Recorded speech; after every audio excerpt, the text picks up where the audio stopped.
All right, hello everyone, and peace of Christ to all of you. Please invite your friends. We are not broadcasting in the regular time just because Abdul he insists he want answers, and for me, customers come first. A Muslim Abdul he asked, how come the Catholic and the Protestant they have different numbers of books in the Bible? And for sure he is saying that because he want to tell you that your book is corrupt. The first thing come to my head is, how come the Muslim is so interested about the missing books between two, supposedly. By the way, they are not missing, they are there. Nothing is missing. But he is not interested in all those books to be missing in his Quran. Just to show you the hypocrisy of this Abdul, this is his text to me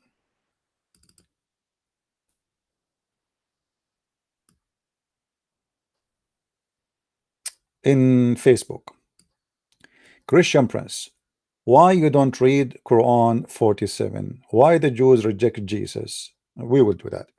The Jews reject Jesus. Okay, Surah Maryam in the Quran about who? Okay, where is the Mount of Sila? Where? You tell me where. They want to tell me in Mecca. I will get you busted.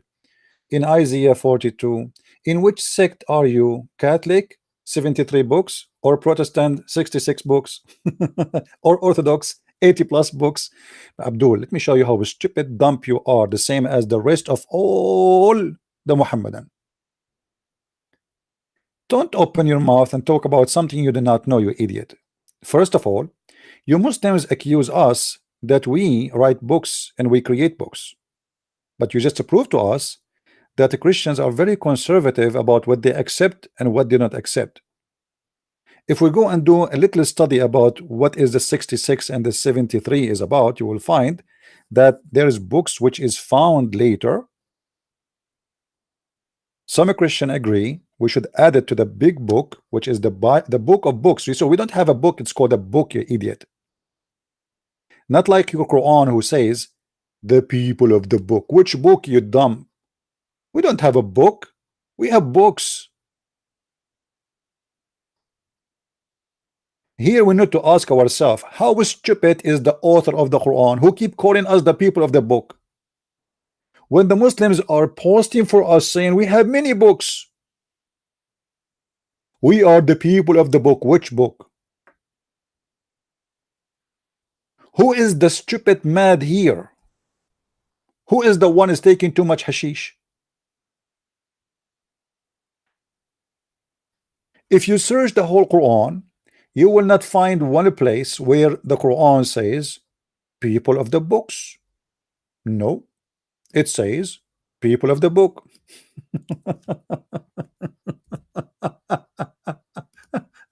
Oh boy. Okay.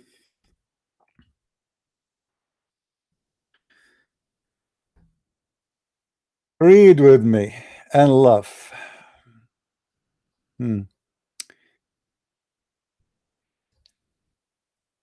Quran is a cartoon, but it's made by a non-professional. All right. First of all, here, if you read this verse with me here, it says, فَوَيْلٌ لِلَّذِينَ يَكْتُبُونَ الْكِتَابَ بِأَيْدِيهِمْ. What does that mean? Allah is warning those who write the book with their hands. Okay, Muhammad, he wrote the book by which hand? Muhammad never have a book, never deliver a book, never left a book behind him. So where is the book? It is the book which is written by the hand of the Muslims. How many books? We will show you. We will show you how the Muslims are so confused about which book to follow. Then we continue. And this is again chapter 2, verse number 79. Now, if we go down, let us make it simple.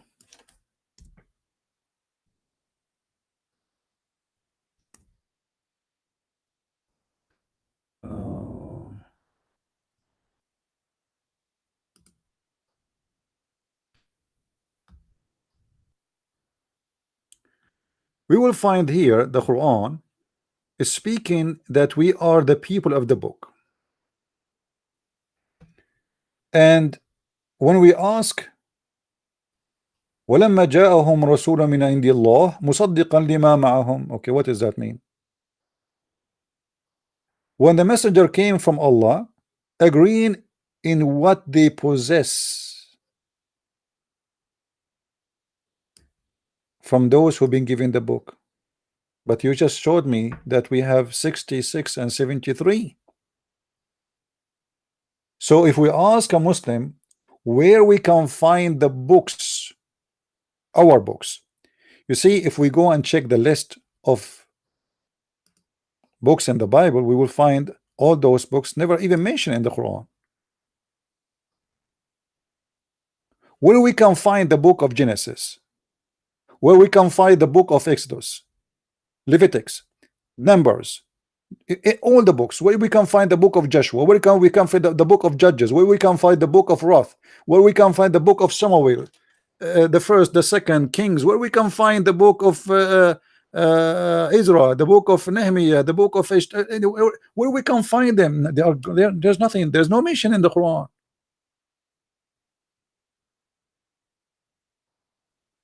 If you ask the Muslim, is Job, have you ever heard of Job? He will say yeah.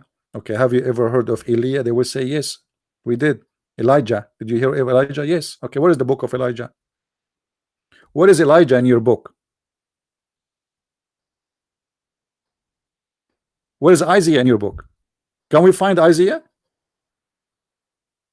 Show me the teaching of Isaiah. Show me the book and the prophecy of Isaiah. There's nothing. What kind of book? You see, the Quran, the Muslim, they claim this is the book of God, but yet look like the rat ate it. In the best scenario, the goat. If you remember Muhammad in the hadith, or Aisha mentioned to us, that a goat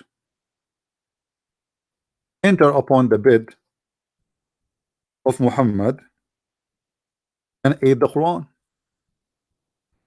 So do you think that all those books are gone when this goat ate the Quran?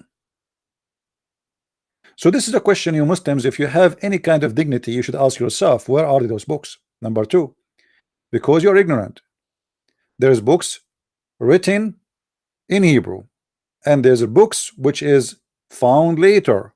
Some Christian, they said, okay, we can add them all in one book, we call it the Bible. Some they say no, we cannot do that because those are separated. This is the only difference between them. Otherwise, all the Christians, with no exception, Catholic, Protestant, Orthodox, they believe in the original document and the manuscript we have, which is the Aramaic and the Hebrew. The books you are talking about is those books which additional, which found later, and they will not make any difference anyway. If we add them or we don't, let us say if we add them to be inside the cover, not adding books, because the Bible is not a book, it's the book of books. So now if I have a Bible, it says, okay, if I take a book, it's called Psalm.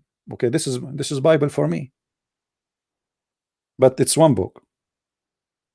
If I take the book of John, this is Bible for me, but this is one book.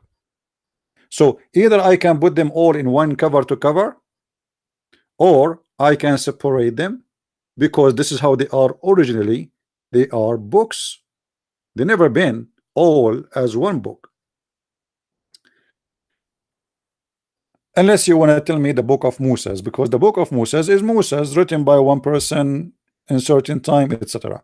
So when the Muslims speak about those things, and he have all the disaster in his religion, and he cannot tell us where we can find the book of Job, where we can find the book of Psalm, where we can find where we can find the book of Sulaiman. You see, Sulaiman, Muhammad, he told us about Sulaiman that he have a flying carpet, he spoke to the ant. Where is his book? I mean, who care about the stupid ant and the story of Sulaiman, a flying carpet? Where is the teaching of Sulaiman? Where is the book of Sulaiman if he's a prophet of Allah according to Muslims? What is the book of David? Can you show me the book of David? You Muslims consider David as a prophet. Okay, you consider Jacob as a prophet. I want to see the book of, actually we cannot find in the Quran who is Israel. We keep asking the Muslims. If I want to know the Quran saying the word Israel, if I want to know from this stupid book, the Quran, who is Israel, can you find me how we can find out? We cannot find out. Why? Because this is not a book. This is a yellow pages. It's like headphones, address, phone number. That's it. There's a guy, his name Israel. Call this number. You want to know about Israel? Call this number. But the funny, in the Quran, there's no numbers to call, so we have to call Allah. So when a Muslim he speak about those things, they are really funny and they are really mad. It is Jacob. Okay, guys, a Muslim saying to us, Israel is Jacob. You can find me that in the Quran.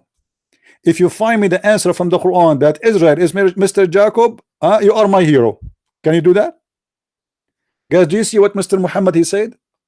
Jacob is Abdul is Israel. Where you get it from?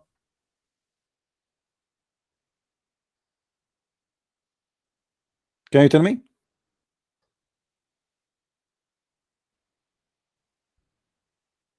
I'm waiting. I'm not running from the topic, my friend. I'm debunking you. And now we will see you actually more and more. Just wait, we just started. You asked for it. Can you tell me where we can find who is Jacob in the Quran? Muhammad, the one who told me it's from the biblical text. So why the Quran for? I thought the Bible is gone. I thought the Bible is not trustworthy. So you as a Muslim, in order to learn who is Jacob, you have to go and find who is Jacob and who is Israel from the Bible. So why you Muslims fool yourself says the Quran is a perfect book? You just prove to me that the Quran is nothing. If we ask you right now who is Muhammad, I challenge any Muslim to tell me who is Muhammad from the Quran. All what the Quran says, Muhammad is a prophet. Who is Muhammad? Who is this guy Muhammad? Who is Mary? Mary in the Quran, she is a daughter of a guy, his name is Umran, and she is the sister of Aaron, and Aaron himself, he have a father, his name is Umran. Who is Idris? Who is Saleh? Hmm? Who is Azar? Azar is the father of Abraham since when? So let us make it clear. The Quran is a book written by an ignorant who do not know what he's talking about. The same as the one who asked me the question, are you a Catholic or a Protestant? My friend, there is nothing is called Catholic or Protestant in Christianity. Those are schools of thought. But in Christianity, we have what the Bible says, that all of us, we are united by Jesus. For Jesus, there is nothing is called Christian Orthodox, Christian Catholic, Christian Protestant. There's neither a Jew nor a Greek. What do you know what the Jew mean? You do not know. Do you know what a Greek mean? You have no idea. There is neither bond nor free. There is neither male nor female for all of you, one in Christ Jesus. What does that mean? We can be different. We can be having different opinion. This is very normal. A human being can have all kinds of opinion, but all those names you mentioned, the Catholic, the Protestant, the Orthodox, all of them believe that Jesus is their God and he is their savior and he died in the cross and he resurrected, and they believe in the Father, the Son, the Holy Spirit, and they believe in everything written in the four Gospels, John, Mark, Luke.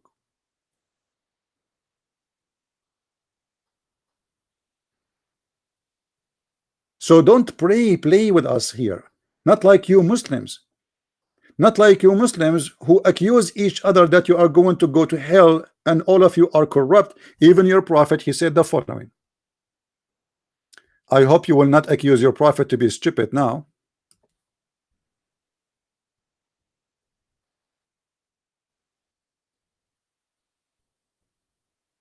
Read carefully with me.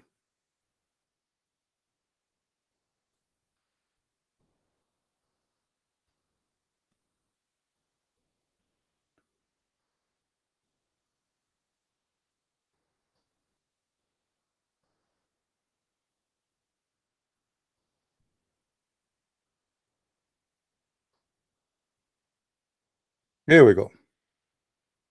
Read with me, Abdul. Your prophet said,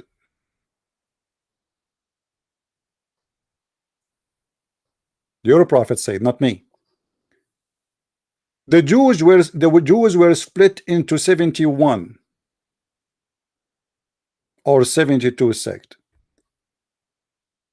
and the Christian they were split up into 71 or 72 sect, and my people were split into 73 sect. So you're asking me and making fun if I am a Protestant or a Catholic. You are the most divided people by the witness. His name is Muhammad. Is that correct, guys? Do you see it?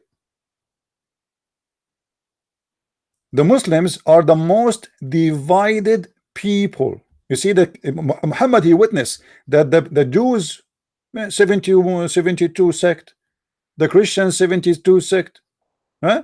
But the nation of Muhammad, my people,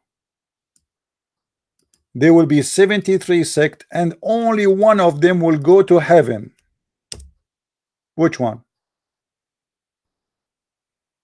Abdul, are you there?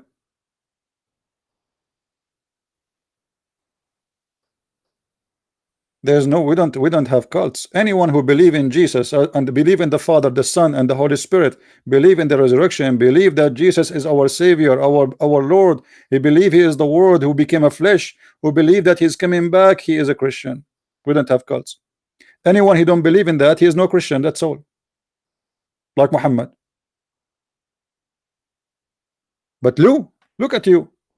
You're a prophet saying that only one of the sect of his sect will go to heaven, the rest will go to hell.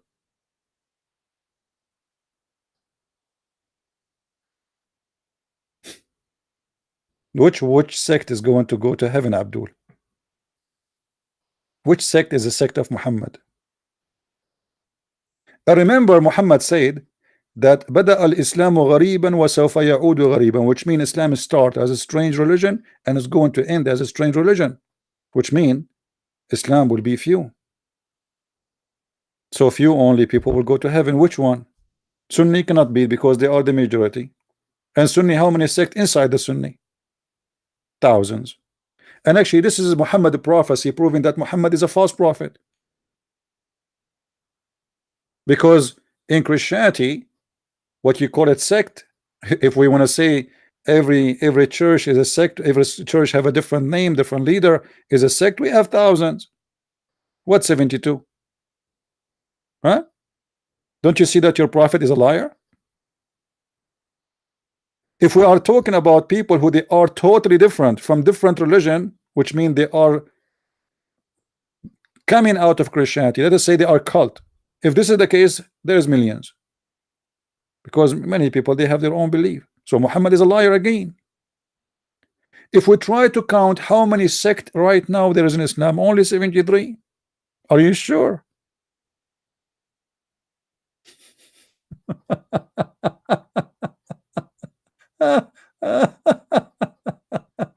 Oh boy. Now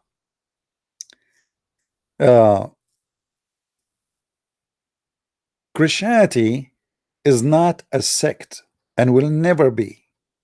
Christianity is not a building and will never be. Christianity is not a bishop or a pope or a person or a Christian prince and will never be. Christianity is a Christ.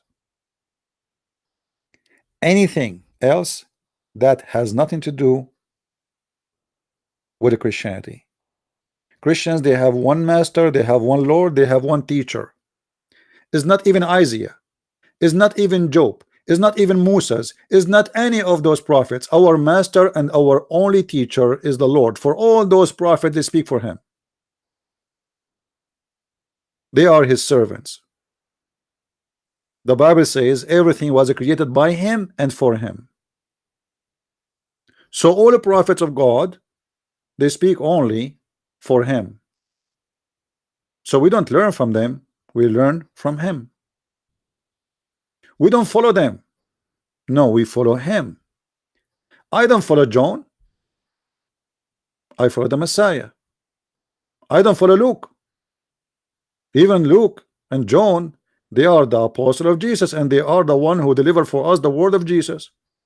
But still, I'm not following John. I'm following Jesus. I'm following the words of Jesus, the teaching of Jesus, not the teaching of John. John himself, he learned from the Messiah. So I learned from John what he learned from the Messiah. As simple as that. So all of us, we as a Christians, we don't have cults. You Muslims are the one who follow cults. And now let us go to the cults of Islam, which Muhammad, and guys, here remember what Muhammad said about his cults. Read carefully with me. You see, I don't know, you remember there is a guy, his name James White, he said the Ahmadiyya are not Muslims, right? Why they aren't Muslims? Because simply they are a new cult. Okay, well, the Muslims are cult anyway, all of them. But look what Muhammad said, and this will refute this madman and those who say Islamic Ahmadiyya are not considered as Muslims. For me, all of them, they are not Muslims. What Muslims? And Muslims do not even know what Muslims mean. Everyone give you his own definition. Go and search the internet what Islam means. Some they say to you mean submission, some they say to surrender, some they say mean peace. Read carefully what Muhammad he said, getting his followers busted. He said, my nation will be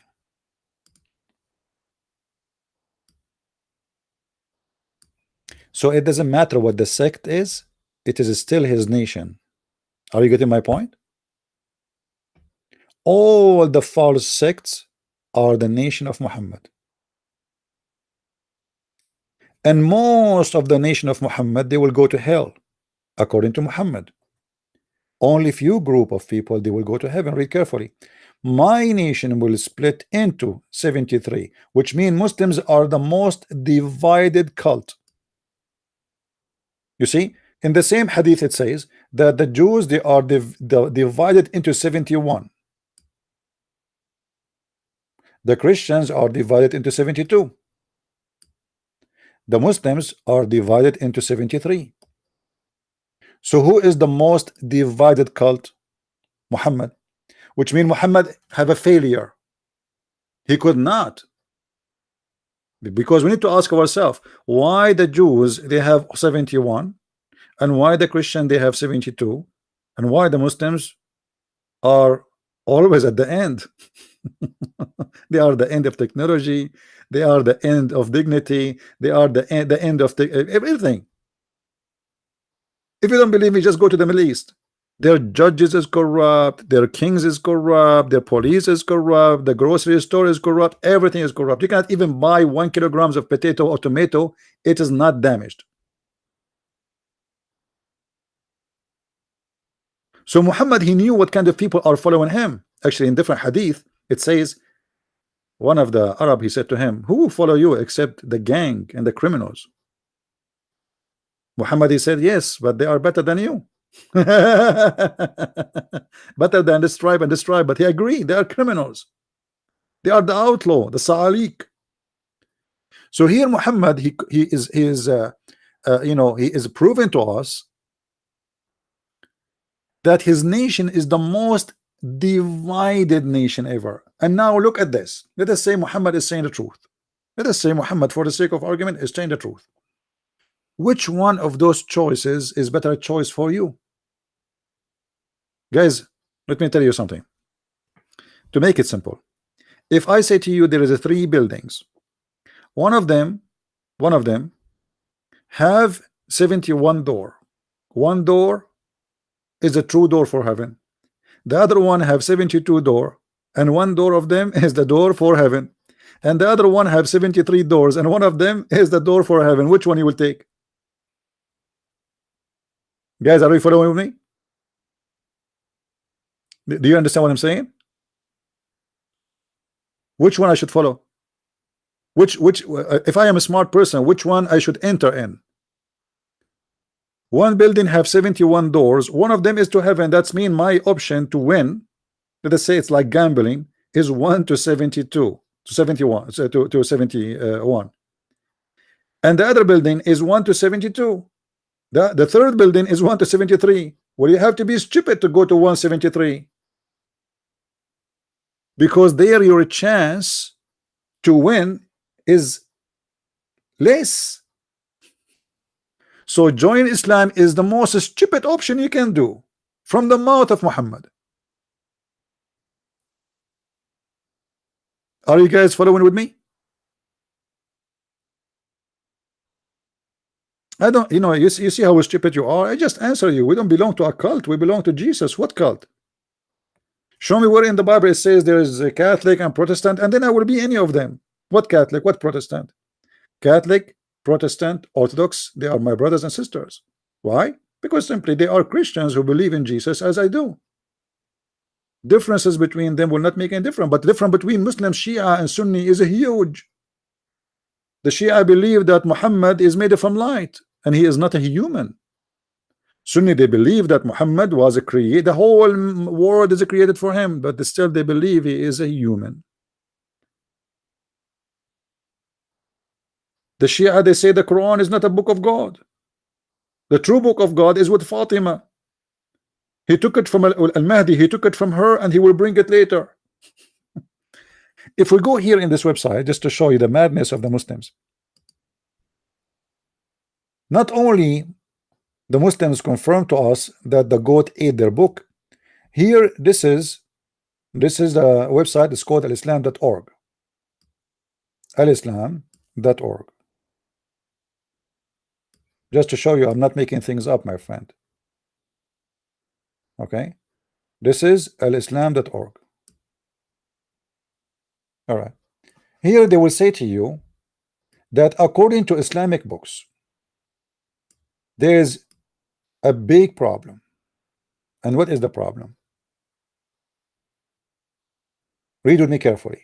They are just giving you example, just giving you an example. All right, it says it is interesting to point out that there is many enormous traditions reported in Sahih al-Bukhari and Sahih Muslim which allege that many verses of the Quran are missing. Not only that, but also these Sunni report allege that 2 chapters from the Quran are missing. One of them was similar to the chapter of Al-Baqarah in the length. Like, what the heck? Do you know how big is the cow chapter? Brother, do you know how big the cow chapter? Let me show you. If we go right now to the cow chapter, I mean, you feel like you are in the zoo when you speak to it about the Quran. This is the Quran, and this is the cow chapter, 286 verses. 200 what? 86 verses. Okay. 286 verses.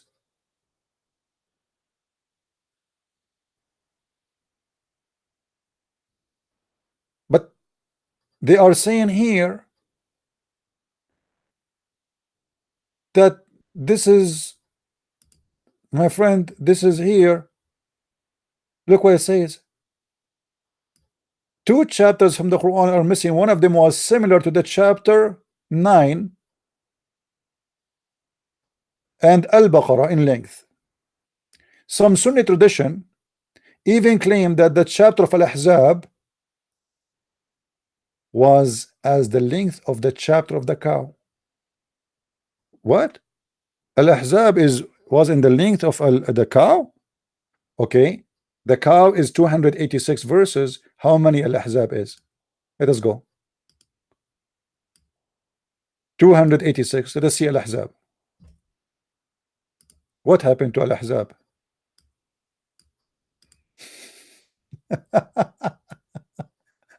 You know, the Quran, my friend, is a preserved. The Quran is what? Is a preserved, brother. Not like the Christian book.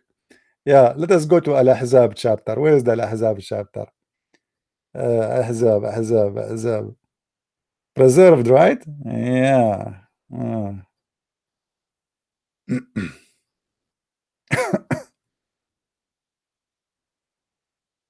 What happened? This website is slowing with me. I cannot move my mouse.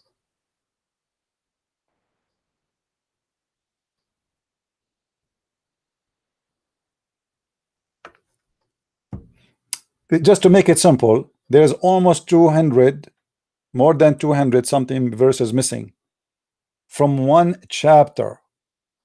How that can happen? Any Muslim can tell us. I don't know what the website is not. I'm moving up and down, but the mouse is not acting. Maybe there is a script in this. You see, it's not even. I'm not moving the mouse. It's moving by itself. Something not right.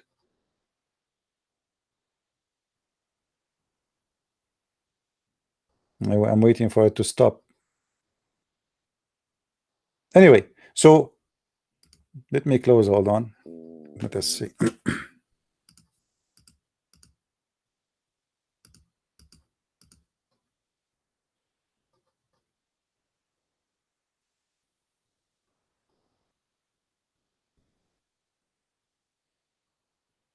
All right, maybe now it's working.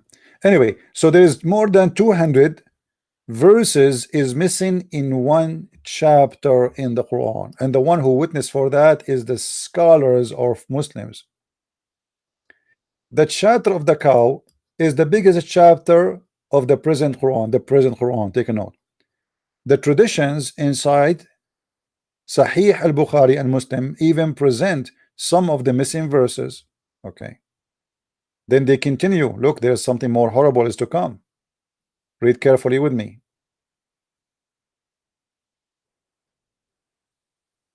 The completeness of the Quran is so indisputable among Shia. That's the greatest scholar of the Shia in Hadith, Abu Ja'far Muhammad, etc., etc., etc., wrote, our belief is that the Quran, which Allah revealed to his prophet, is the same as the one between two covers. Okay, where are they? And it is the one which in the hands of the people, and not greater in extent than the numbers of the surahs are generally accepted, etc., etc. And then he continues saying, the one who say extend than that is a liar. Okay, so obviously there's some people, they say it's bigger than that, a lot more bigger. Then we continue. They say here,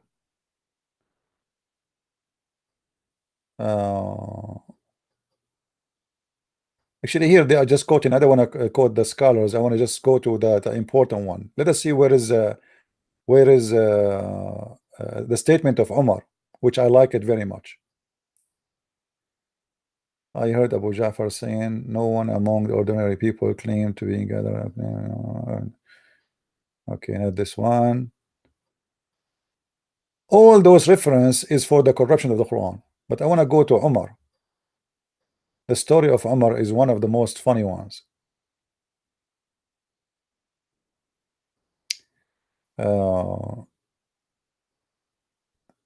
This means Abdullah ibn Mas'ud not only had a different Quran, but also based on Sunni source, he had different sequence of chapters, and the different of set of ayat, which mean verses.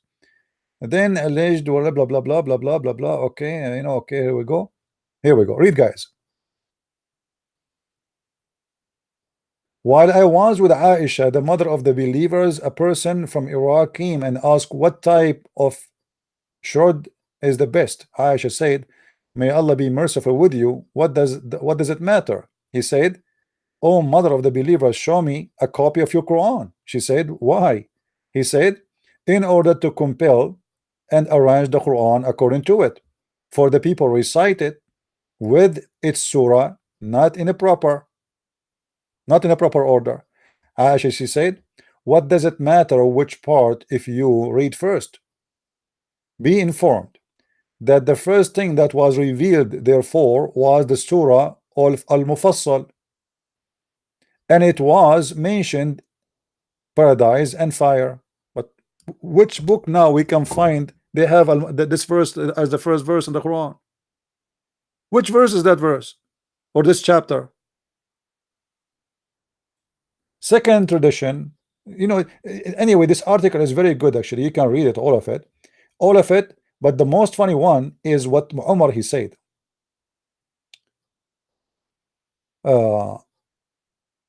Where is the one about Omar? I'm trying to find it.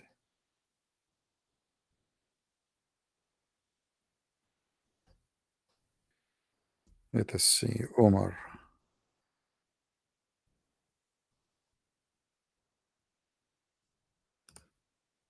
And the funny, they say to you that your book is gone. Your book is gone. Are you sure? Okay.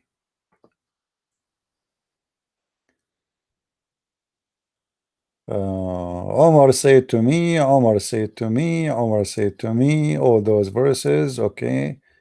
Omar al-Khattab. Okay, following this course. Okay, the Caliphate.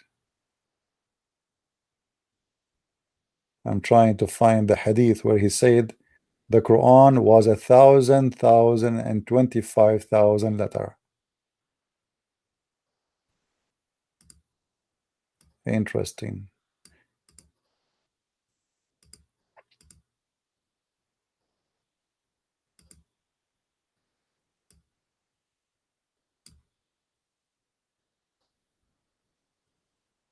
Anyway, if you have the website, you can search it yourself and you will see, which mean more than 70% of the Quran is gone. It's totally gone, disappeared. It's not there.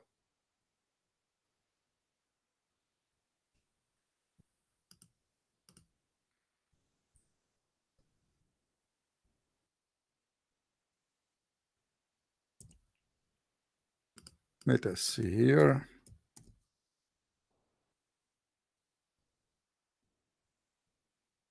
Maybe not in this article. Okay.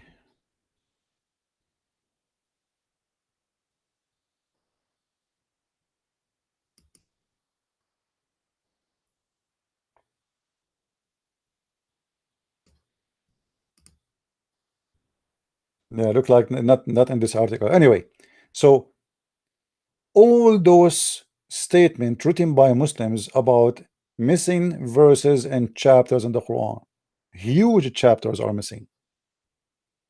Additional to that, we find this Abdul who asked me the question about the books in the Bible.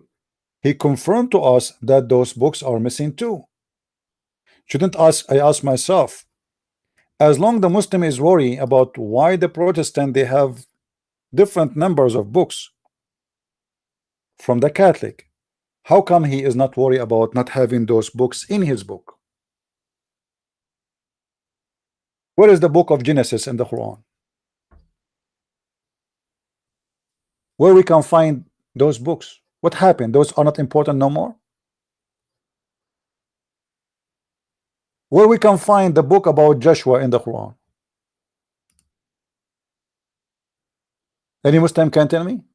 Where we can find Samuel in the Quran? He's gone. There's no existence. Who is Samuel? Do you know? What is the teaching of Israel? Jacob, Ezra, Nehemiah, Ishtar, Job, Psalm, etc. Where we can find the book, a prophet like Isaiah, where we can find his teaching in the Quran? What is the book of Isaiah? What is the book of Jeremiah? How a person like Ezekiel is missing in the Quran? Where is Daniel? Where is Husha? Where is Joel? Where is all those books? Where we can find them? Where is the book of Jonah? What happened to the Quran? What the Quran is about? This Quran is a book of what? Why the Muslims is not important for them to know about those prophets? You see, the Muslims, they say they have 124,000 prophets. Can you name them for me? I mean, why you are telling your followers that there is 124,000 prophet, but your Quran is empty? The Quran mentioned 25 names. All of them are pronounced either wrong, or their parents are wrong, or their tribe is wrong. Like as an example,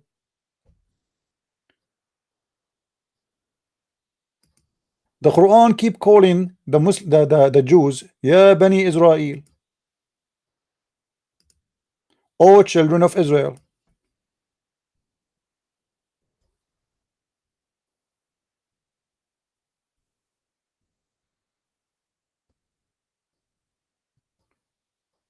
And I cannot find any Muslim can help us.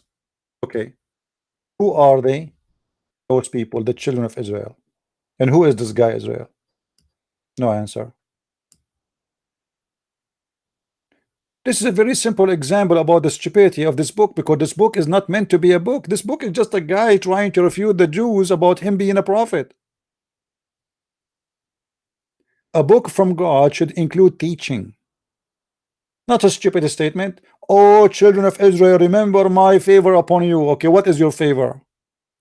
Where we can find the story of the favor you gave the Jews?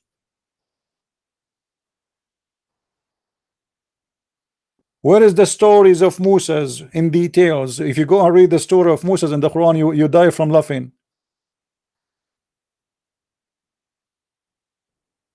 When the Quran speak about Abraham as an example,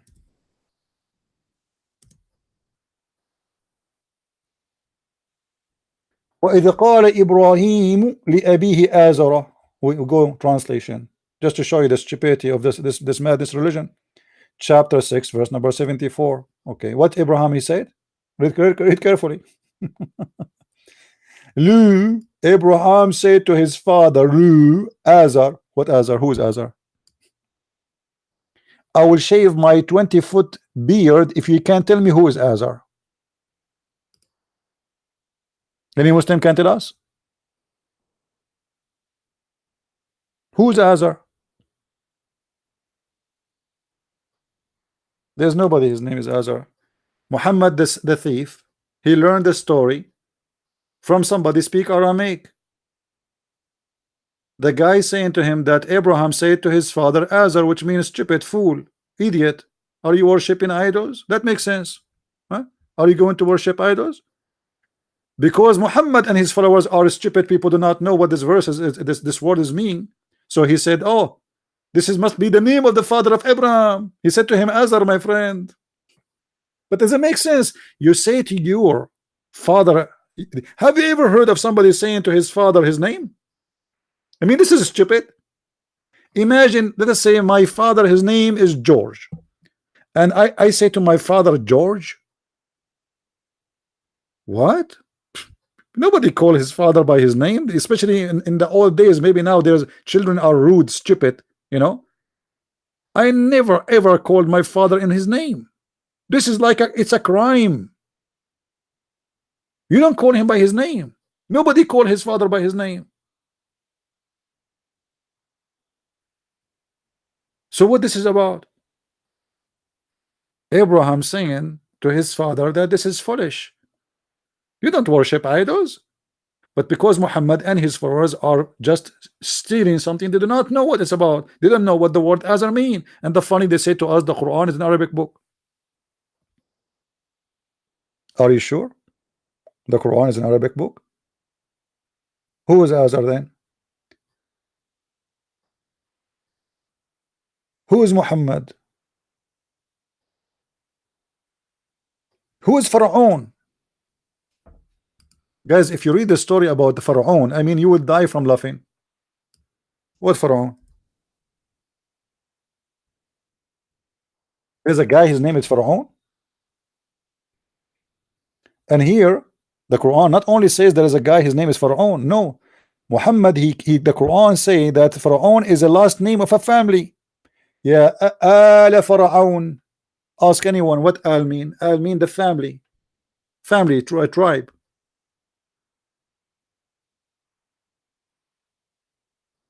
Quran says that Pharaoh is a last name of someone. Is that right?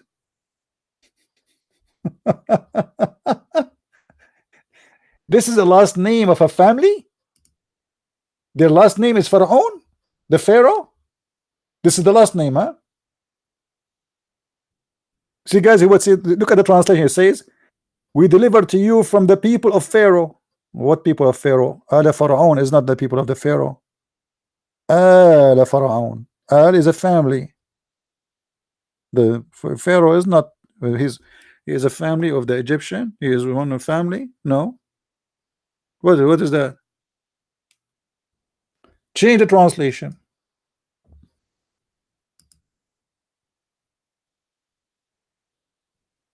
From Pharaoh folk. Okay, who is Pharaoh? Who is the Muslim one? Explain to me what Pharaoh. Who is Pharaoh? Who is this guy Pharaoh? Who is this guy Pharaoh? What Pharaoh? There's many Pharaohs. Which one? Pharaoh is not a person. It's not a name for a person. Who is Pharaoh?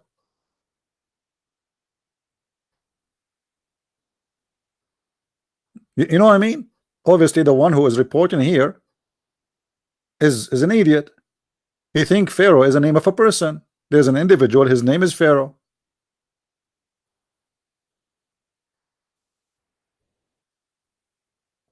Who is this guy?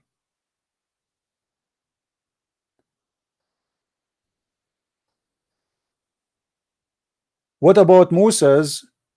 In the time of Moses, the Pharisee, he deceived them. The Pharisee in the time of Moses.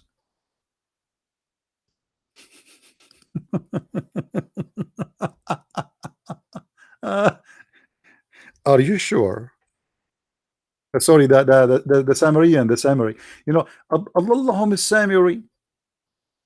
The Samiri is in the time of Moses. What happened? What does that mean?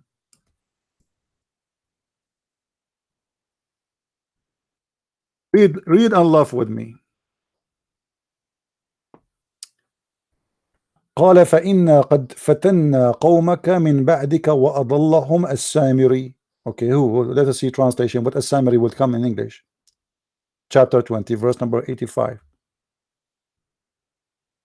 As-Samiri. Who? The Samiris, they were in the time of are you sure, Muhammad? Muhammad is very good in history. Samiris in the time of Moses. That is history, and this is science.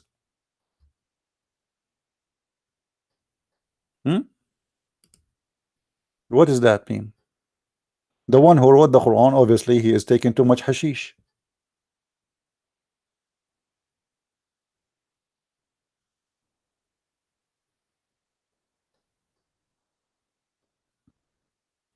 So the Quran is not a book. You see, we cannot say the Quran is a book. Never was a book. And the irony about Muslims, they say to you that, you know, do you know that your Bible is written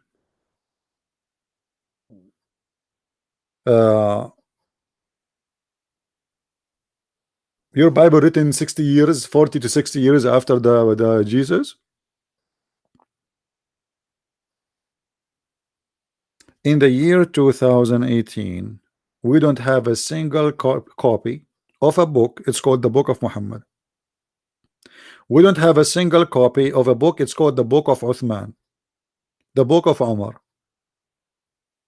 We don't have a book. Even the Hadith, they don't have a book for it. What is the book of Sahih al-Bukhari? They don't have a book. It's called Sahih Bukhari. You see, the Muslim, they have in the internet a book. It's called Sahih Bukhari. We cannot find the book. So what they have, they say to you, oh, we have people who they are copying from a copy of Sahih Bukhari. Why you have a copy of copy? How you copy from a book but you don't have the original book?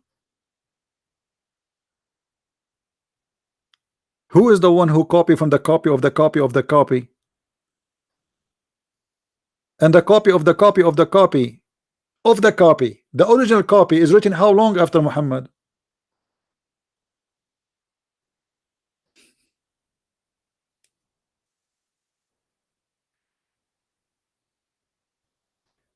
Islam does not freeze a Muslim brain. The second you are a Muslim, you don't have a brain anymore, because you are not thinking. You know, the guy who accept that in heaven God will provide him a lot of women for sex, he is not thinking no more. I mean, you are dead and now you are going to heaven to have sex. What does that mean? In the heaven, Muhammad, he told them that you will not do poo-poo and you will not do spit and you will not sweat. So how you can have sex if you don't have any liquid coming out of you?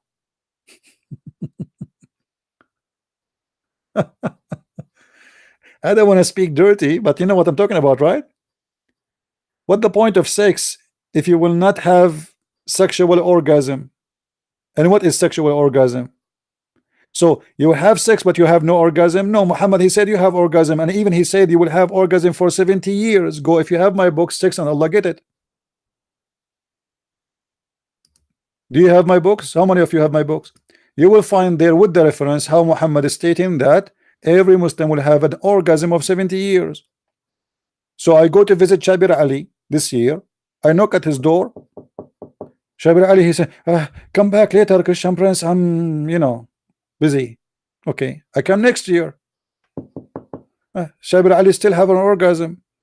The year after, Shabir Ali still having orgasm. 50 years after, Shabir Ali still having orgasm. 60 years after, 70 years and 1 day. If you are late, actually, even because the second I come back again, he will have a new orgasm.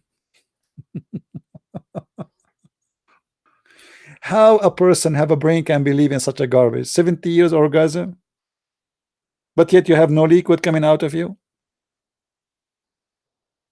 We are going to eat a chicken in heaven, but we will not do poo-poo. So we will eat a chicken, but how? By the way, the Muslim decorate heaven. Have you ever heard of a heaven have only one kind of meat?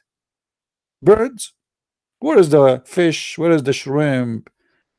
Where is the lobster?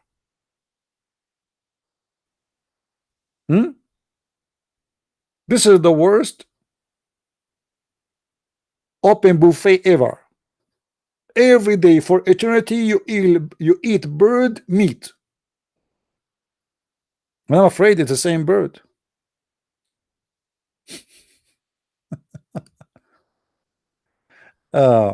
So when a Muslim he speak about his religion, the Muslims they have no idea what Islam is about, and they are worried about Catholic and Protestant. All the Catholic, all the Protestant, all the Orthodox agree that Jesus crucified, Jesus died for us, Jesus is our Savior. They believe in the 4 Gospels, they believe in everything there, and the details is not really important for me. Somebody believe that before we go to heaven we have to go through like some punishment. I don't care for this kind of belief, because that will not change anything. We get a punishment, we don't get a punishment, that will not give what to God.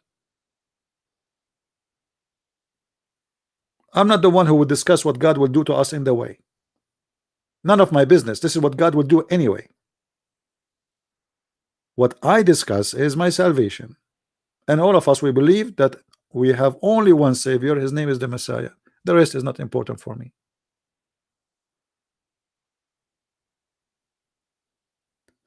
So the Quran always missing everything is important, and the Quran always included everything is silly. This is the most silly book ever. Actually, if you want to see something very silly, if you want to laugh, if you want to die from laughing, but don't sue me for dying from laughing, go to the chapter 18.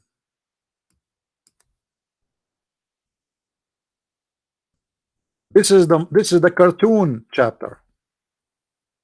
Chapter 18, you can read it from verse number 1 to verse whatever verse you want. You will die laughing. Just to give you an idea. Lord have mercy. Till okay.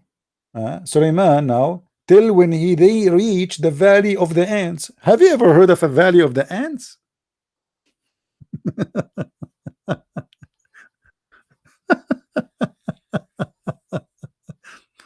Look like, guys, at the time of Sulaiman, there was only ants there.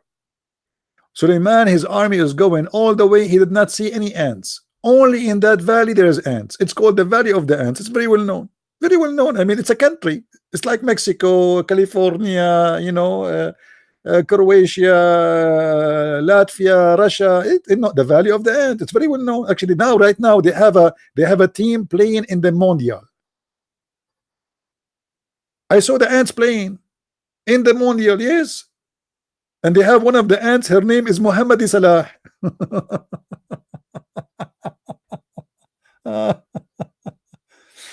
Yeshu and Yahweh through Ya. What is sound? You see, Abdul, let me ask you a question. How come you restricted God then? He did not mention Yahweh and he did not mention Yeshua.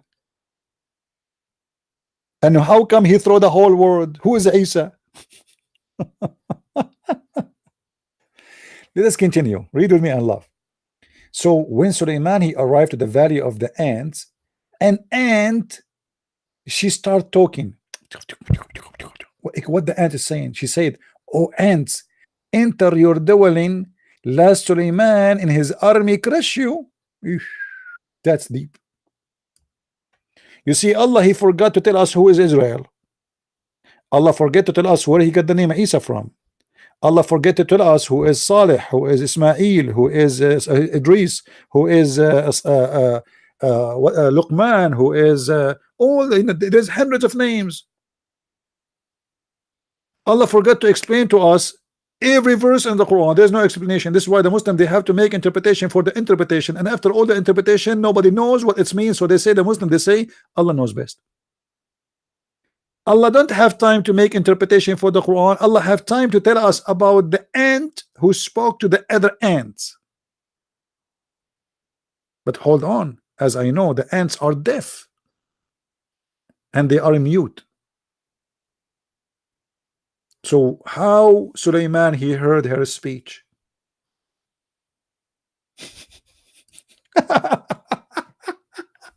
He heard her speech. Suleiman he was able to hear her speech, but ants are mute.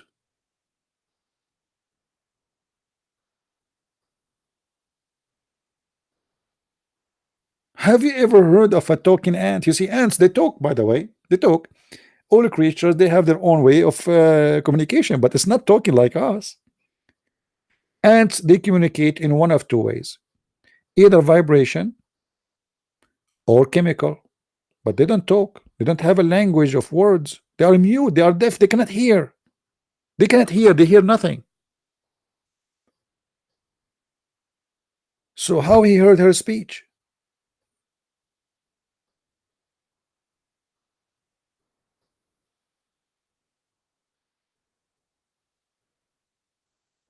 Allah have time to tell us about those stupid stories. Those stories Muhammad he stole from the Jews. You know, Muhammad when he went to the city of Yathrib, which is later Muhammad he killed all the Jews and he changed the name to Medina, which is a stupid name because Medina means city. How you can call a city a city? I mean, this is stupid. So Muhammad he learned from the Muslim kids a lot of stories, and Muhammad he took them as for granted. They are true stories, but those are legions of the Jews. They are fairy tale stories. They tell them to the kids. As an example, one of the funny things Muhammad he learned from the Jews, proving Muhammad to be a false prophet, is this: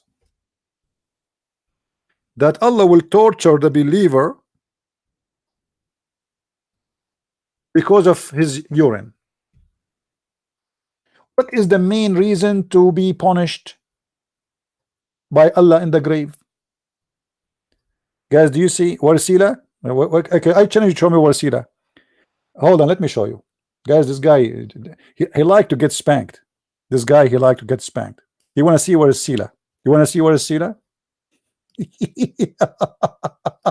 This is Sila, you idiot. You see, the Muslim they lie. They say that the Mount of Sila is in Medina, but in Arabic it's called Salah. Have you ever? What Salah have to do with Sila? Salah. You see how they lie? It is Salah. May Allah salah you. And now I have a question for you, Abdul. You gave me a chance to spank you again. As long the Mount of Sila is in Mecca, Muhammad was playing to Jerusalem for what reason? Hello. And where we can find the Mount of Sila in the Quran? Can you show me the name Sila in the Quran? Can you show me either name, the Arabic name or the English name? Can you show it to me in the Quran? Can you or you cannot? Okay, show it to me in the Quran. Are you saying Allah he forgot to mention it? Guys, be my witness. Abdul is saying that the mount of Sila is in the one is mentioned in the Bible is not mentioned in the Quran. What happened? Here we go again. We are telling you that Allah have time to tell us about the ant speaking to the ants, but he have no time to tell us about the book of Isaiah. Where we can find the book of Isaiah in the Quran speaking about the mount of Sila? Can you show it to me? Hello? You brought this to yourself. I want to see it. I want to see the mount of Sila in the Quran. I want to see Isaiah speaking about the mount of Sila. You don't have it, don't you? And this is what we are saying. We are saying that stupid author of the Quran, he missed everything. The name Sila, by the way, is not exist in Arabic. This is something they add later. The Muslim fabrication, they added to Google. This is the name. It is Salah. Salah. Salah have nothing to do with Sila. Liars.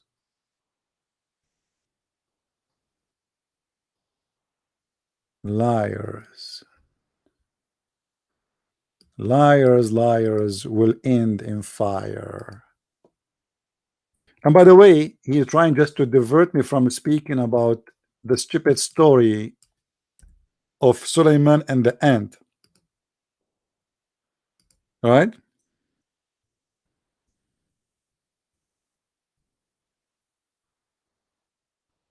The Muslims, they are people who they copy paste, but they don't know what they are copying, and they do not know what they are pasting.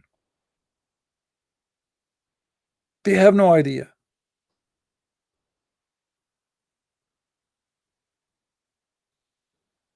Copy paste people. And here we go. This guy, he mentioned to us the mount of Sila. What Sila mean? And what Salah mean? They don't know. Why it's called the mount of Sila? They don't know. Why it's mentioned? They don't know. All what they know, somebody told them it is in Medina. That's it. Who need? We do not need to know more. Okay, who said that? Your prophet? No. Who? Who is the one who told you that, Abdul? That this is about the mount of Sila? Who is the one who come with this? They don't know. Your prophet is from the tribe of Qidar. Your prophet is from Qidar. So who is Quraysh? Your prophet from Qidar, isn't he? Who's Quraysh then? Did your prophet change his name? Madness. And what is the name of the God of Isaiah, and what is the name of the God of Muhammad? How come they are not the same God?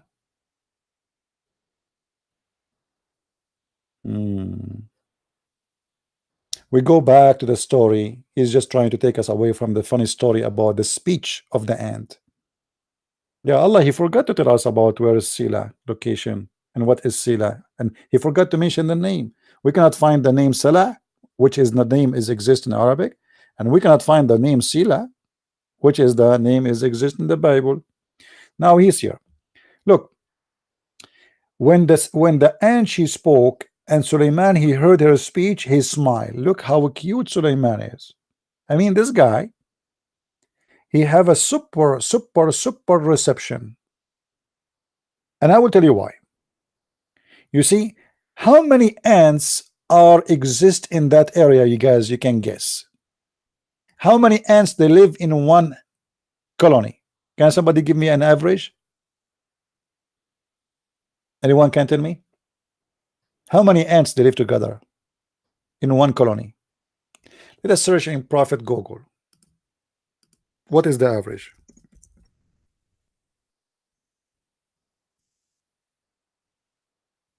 All right. Oh boy, guys, you don't want to see the number. You don't want to see the number. We are talking about hundreds of thousands, hundreds of thousands, maybe millions. And Suleiman, he heard only one ant. Why? What happened to the rest?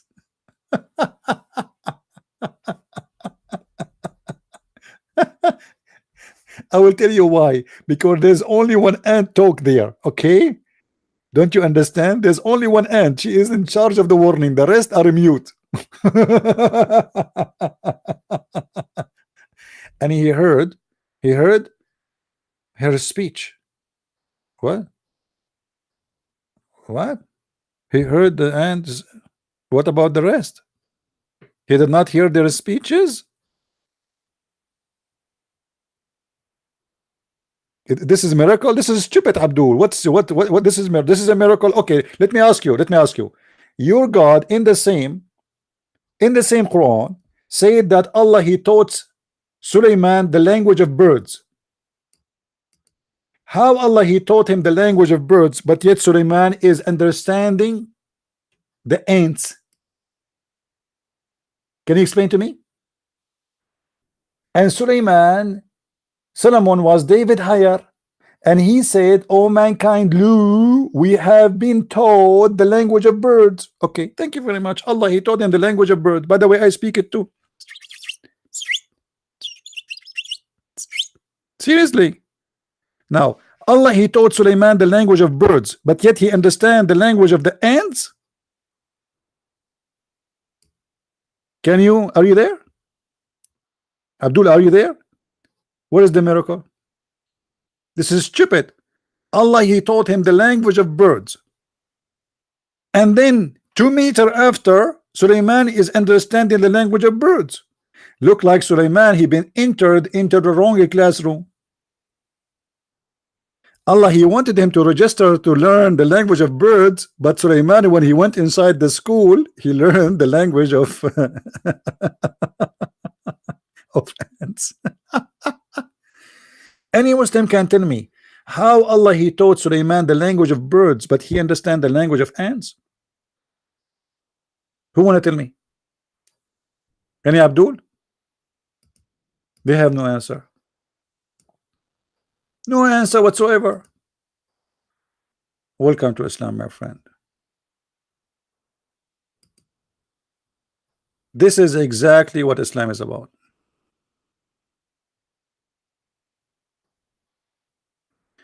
A man of Israel, hear these words, Jesus of Nazareth, a man approved of God among of you by miracles. Yeah, and what? So what's the problem now? You want to change it? They want to answer about the birds? Now this is your concern? This is your concern, right? Copy paste. Well, I have a surprise for you from the same chapter, my friend. Do you like me to read for you? Do you like this chapter? Because I can read it for you and you will be unhappy. What do you say?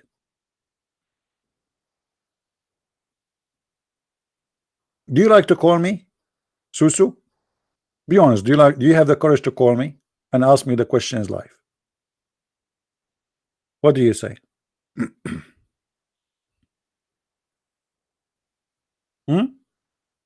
What do you say?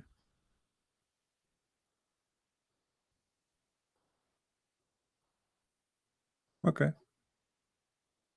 What I can say to you, because the same chapter you asked me to read it from is saying that Jesus is God. What do you say? Do you accept it or not? In the same book you are reading for me from, what it says in verse number 36, or you are only interested in 2:22? You are not interested in 2:36, are you?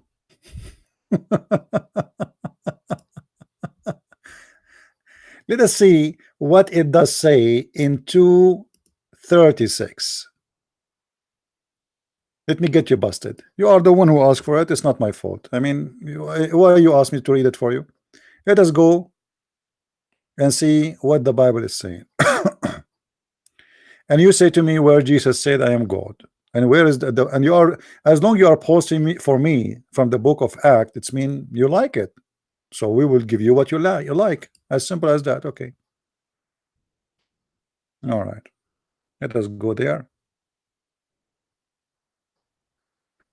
Oh.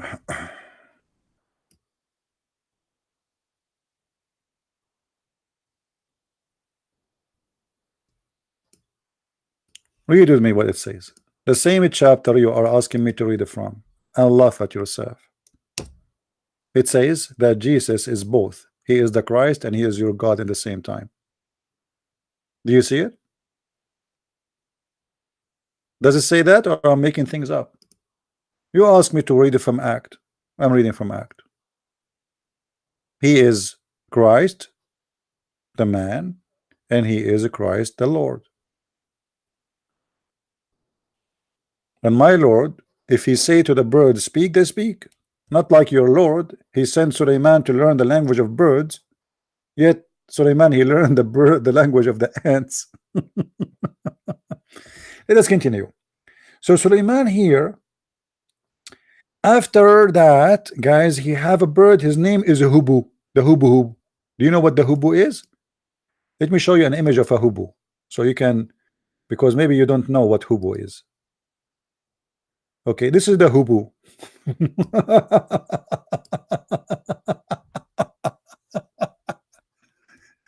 Guys, Sulaiman is a prophet and he is a king of kingdom, and supposedly according to Muhammad and Islam, he have unlimited number of soldiers. Even genies fight for him. Genie, yeah, genie in the ball, yeah, and he put them in chains. I mean, this guy is something. He have a minister, and this minister is in charge of irrigation and farming, and he have a part-time job is to find women who have no hair in their legs, not like some women who have hair in their legs and they shave it from time to time. No, Suleiman will not get that.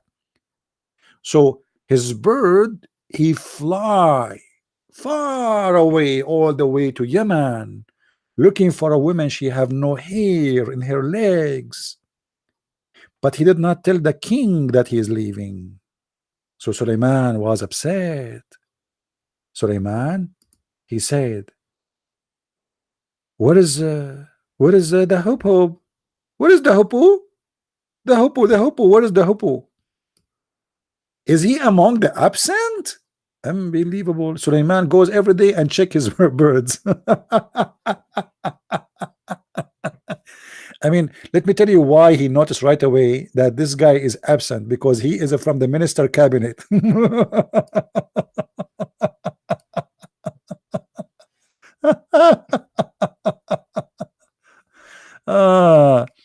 Are getting away. Ants and birds are not animals. No, they are animals, my friend. No, they are not animals. You see, you idiot. Go study. Hayawanat is not insect, you idiot. Animals are not insect. You see how stupid you are? Hello. So now Suleiman, he don't know where is this guy. He's gone. His minister. This is a minister. That's why he's missing. He have a cabinet sitting. He have a genie sitting in the ranks. They have the Captain Chicken because he have an army of birds. They have General Chicken. He have General Turkey. I'm not joking, but I can show you all the reference. This guy, he have an army of birds. Actually, it's going to say here in the Quran. Just wait, it's coming. It's coming. It's coming, man. Oh boy. Oh boy. Read with me. Suleiman have an army of birds, and they were gathered together into Suleiman. His armies, guys, do you see it? I'm not saying anything. This is Quran. His armies of jinn and humankind and of the birds. Birds. What? The screen is showing, is not showing? Guys, isn't the screen showing for you?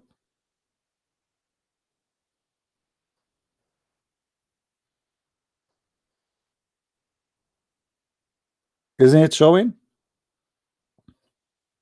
What do you mean, please, the screen? Maybe it's not showing the whole text for you. It doesn't matter, my friend. This is chapter 18. You can go and read verse number 17. Come on. You can open a browser on your own.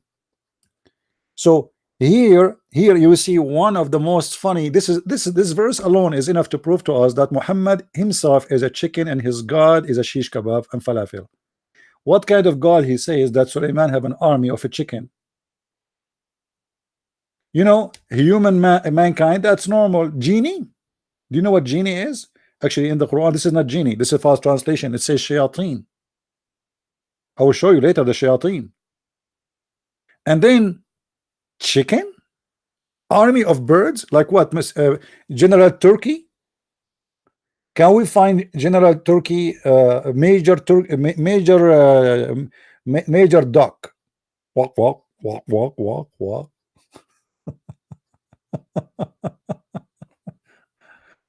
Oh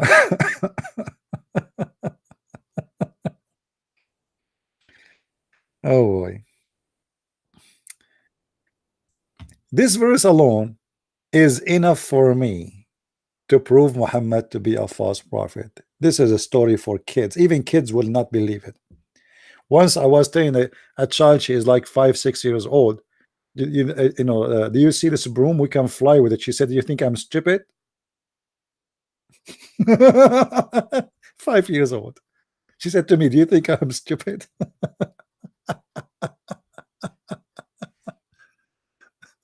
Hardly she can talk. 5 years old kid did not believe in this garbage.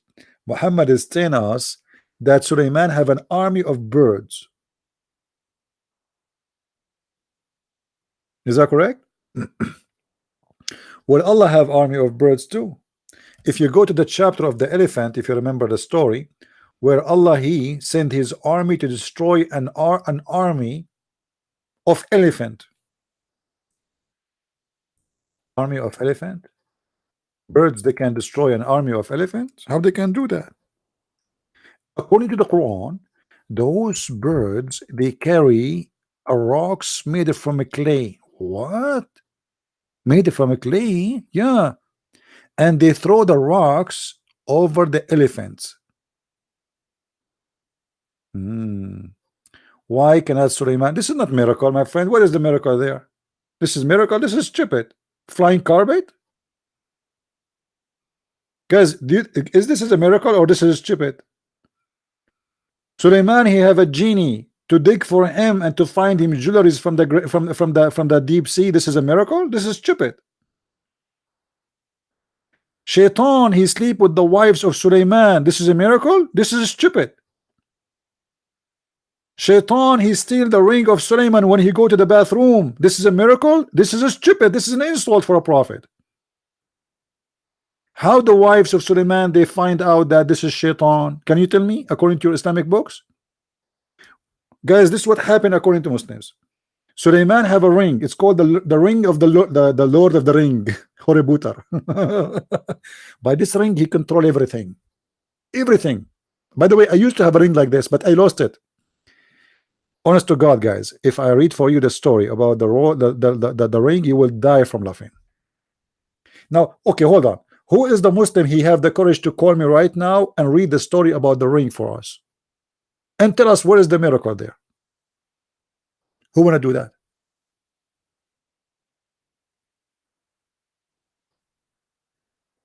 Suleiman have a miracle according to you? Why Suleiman he have to have miracles? Who is Suleiman anyway? Who is Suleiman? You know Suleiman. Who is Suleiman? Why Suleiman should have a miracle? Can you tell me? Who is Suleiman? You Muslims, you have a mental issue. Okay, you know what? You Muslim, you claim that Suleiman is a prophet, right? Okay, give me a prophecy of Mr. Suleiman. What is a prophecy?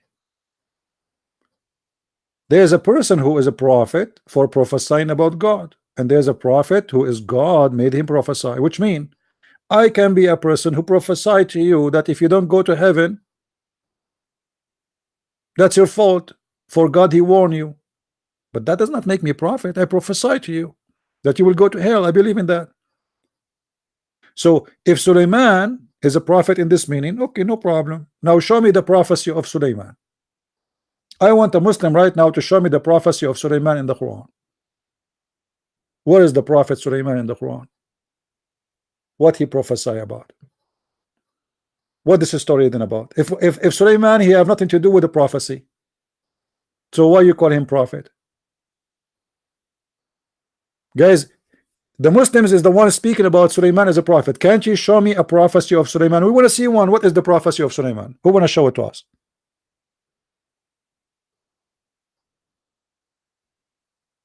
We don't have any prophecy, so why you call him prophet? Guys didn't have a prophecy, so why you call him prophet? So he don't prophesy from his own, and God did not prophesy through him, so why you call him prophet? I will tell you why. Because Muhammad is a thief. He copied that from the Jews. All those stories are from the stupid stories of the Jews. You can find those books in the heritage of the Jews. The children, kids stories. They tell them before you go to the bed. When you're a prophet, he start saying that the punishment of the grave is because of urine. Where he learned this from? This is stupid. He got this from the Jews. Muhammad, he never heard of it. Muhammad never spoke about this before all his life, until one day two Jewish women, they came to Aisha, and then after they come to Aisha suddenly and they spoke about the punishment of the grave, Aisha, she said to them, you are a liar, there is no such a thing. She asked Muhammad, what is the punishment of the grave? He said, yes, there is a punishment of the grave. This is true. This is true. And Aisha, she said, since that date, Muhammad never stopped saying, I seek refuge from the punishment of the grave. What do you say?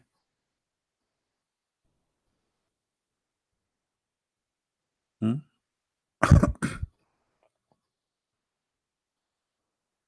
Anyone? And the Abdul is asking me to read from the First King. Okay, let's do this. What's his name? What his name? Kos. Listen, I have a challenge for you. You call me live.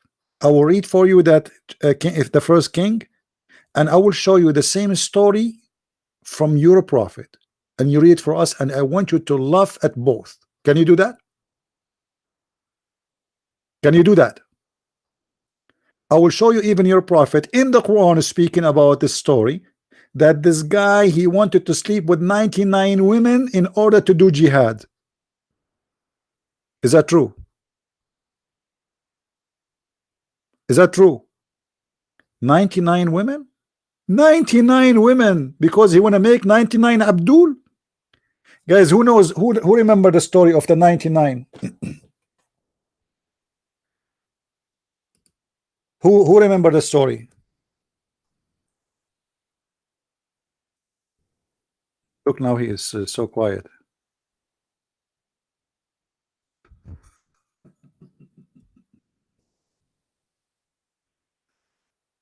I'm telling you, just because they are ignorant, you know, they laugh at things. What they have in their book is like Suleiman is a king. Suleiman, David, they are kings. And David cry for God for his sin. If we go and see Muhammad is speaking about David. He wanted to sleep with 99 women in order to make them all pregnant in one night. Is that true? Is that true, Abdul? Let us show you the story so we can laugh.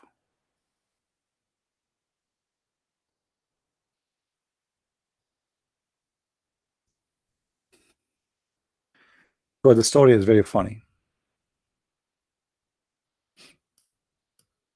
And this is, again, you see, the Muslims are helping me to prove that Muhammad is nothing but a scam.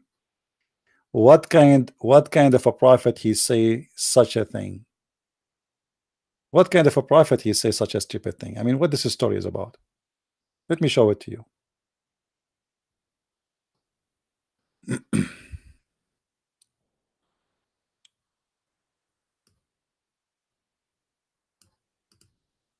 All right. You want to read for you First Kings, huh? First Kings. Let us see.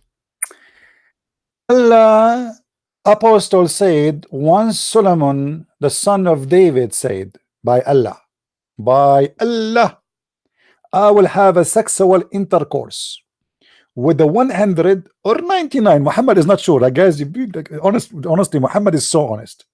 I mean, look, he reported the story with honesty. Like, come on. I'm not sure really if it's 100 or 99, to be honest with you.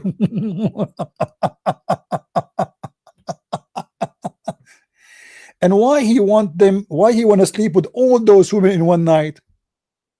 Brother, let me tell you why the prophet Sulaiman, he wanted to have sex with the 100 women or 99, I'm not sure, maybe 99 and a half, because he want them all to get pregnant. I mean, look at this guy. Even Christian Prince cannot do that.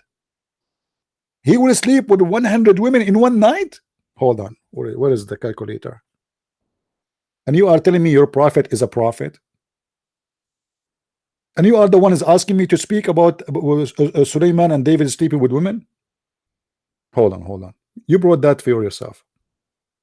I told you 1,000 times, everything you speak with me is going to be used against you. So he is going to have 100 women to sleep with them in this night. All right? This night. The night is what? How many hours? 8 hours? Okay. Oh boy. Oof. Sulaiman, not Solomon, he is going to have sex with the 12 women every hour. No, actually, it says 12 women and a half. I don't know what the half will go now.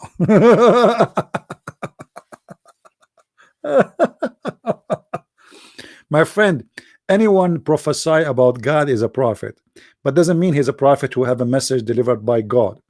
If I prophesy about God, the Bible says the following: anyone who prophesy about God is a prophet. However, his prophecy have to come true, and he should prophesy in the name of the true God. But that will not make him a prophet who receive it from God. I can prophesy for you, as I said right now, but that will not make a prophet in that meaning. So we can call David a prophet, but he's a sinner because he prophesied. He made wonderful songs about God, prophesying about his glory. But he is not like Moses or like Isaiah or etc. You Muslims, you have endless numbers of prophets, and they are prophet for what reason? Because they are so good in sex. And I can prove it. And here we go. In front of us we have an example. What make David a prophet for Muhammad? Give me a reason. It is one reason. Because David, he can have sex with the 12 women and a half every hour.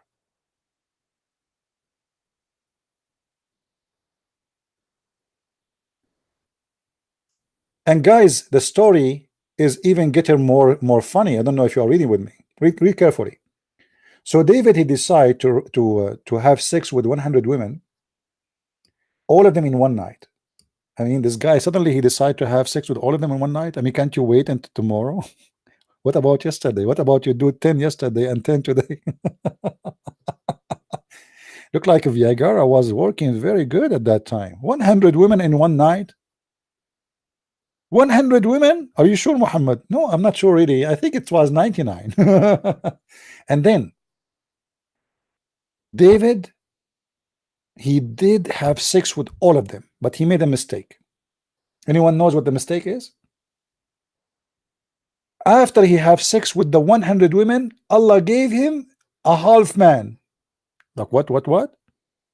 Half man only? David, he had sex with 100 women and then Allah gave him only half man.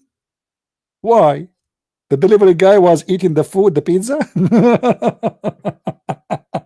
brother David, he made a big mistake. Before he start having sex, he forgot to say the password. Anyone knows what is the password? He forgot to say inshallah. This is a prophet of God talking, Muhammad. A guy, because he forgot to say Allah is willing, inshallah, after having sex with 100 women, Allah made him have half man. And how insulting to say half man for somebody is disabled. This is what they mean, disabled. Do you see how stupid Muhammad is? This is a prophet of God. Okay, how you explain to me all the women in the world, they get a pregnant and they have a healthy child, and none of them he says inshallah before sex? Any Abdul?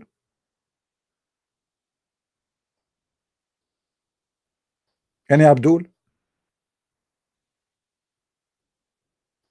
The poor David, he's a prophet of God and had sex with 100 women to make jihad. He want to do jihad. He want to establish Al-Qaeda.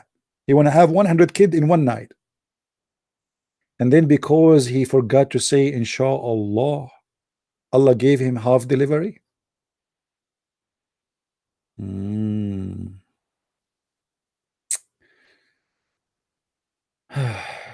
Lord have mercy. Do we have any Muslim here?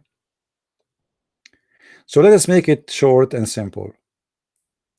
Islam is a collection of stupid stories. You have to be stupid fool to believe in this garbage. You have to be officially a stupid fool to believe in such a garbage. Question: as long Muhammad, he mentioned to us that David is obsessed with having sex with women in order to make them get pregnant all. Who is the name of David's son? Give me one. Any Muslim can name for us. David want to do jihad. He decided to have sex with all those women. Allah gave him one son. What his name? Oh boy.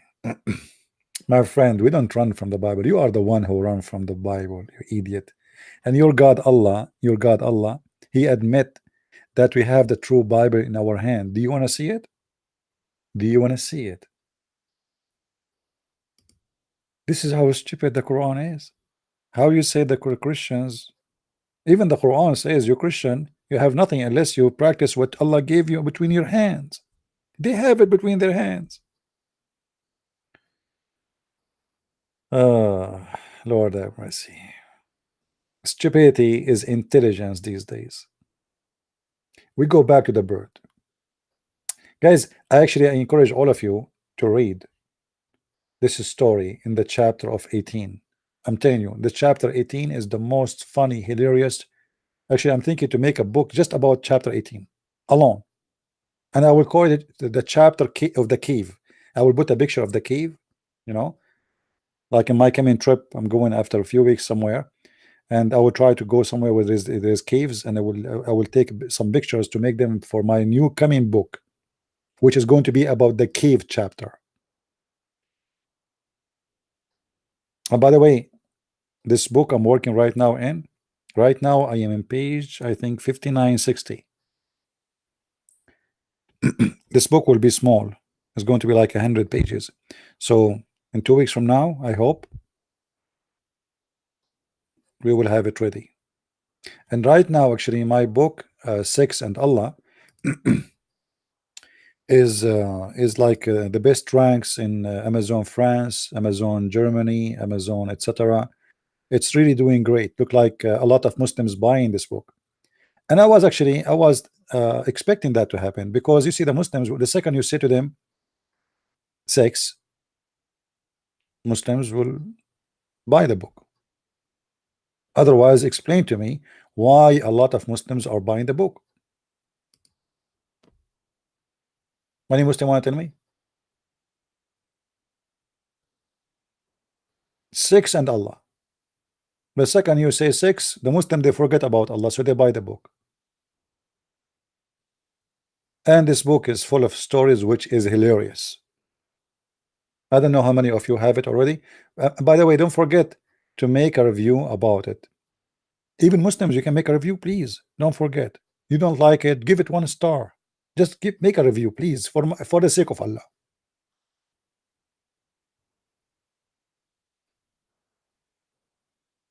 It's a fantastic book, Abdul.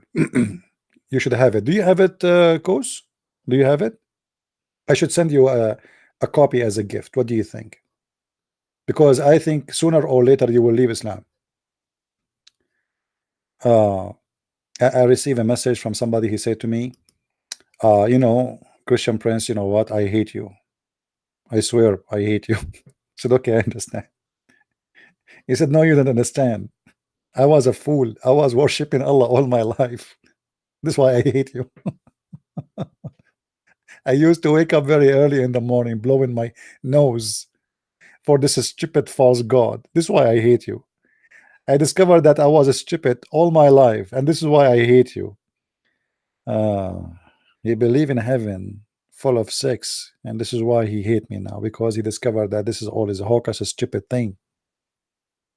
He believe in the flying carpet of Suleiman and the ring of Suleiman and the shaitan sleeping with the wives of Suleiman without using a condom, which is making it more horrible. What if shaitan have AIDS? Don't Allah he think about it? I mean, how Allah allowed shaitan to sleep with the wives of Suleiman? What if shaitan have AIDS?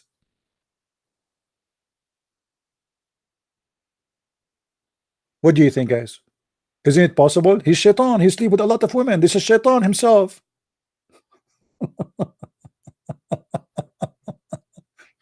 And by the way, hold on.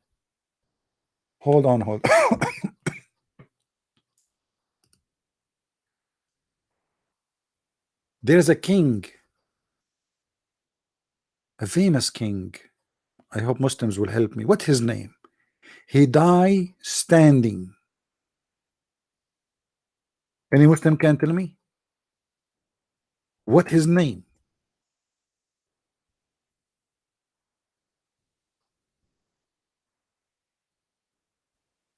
Any Muslim can tell us. Is it true that he died standing, this king, and nobody noticed? Not even his family,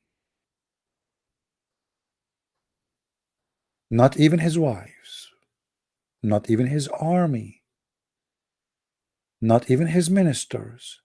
He's dead, but yet he is standing. What is the name of the king who died standing? Muslims who want to give us the correct answer. The Muslim who give me a correct answer, I will send you one-way ticket to Afghanistan vacation.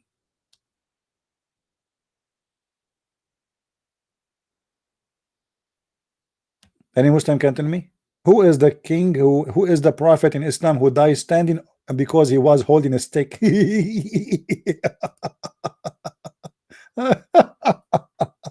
Guys, I always hold a stick with me because I want to die standing.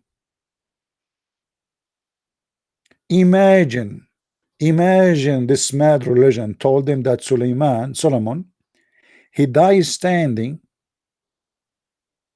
and nobody noticed for a long time that he's dead. And then the termite was eating his stick, you know, the one he stand in.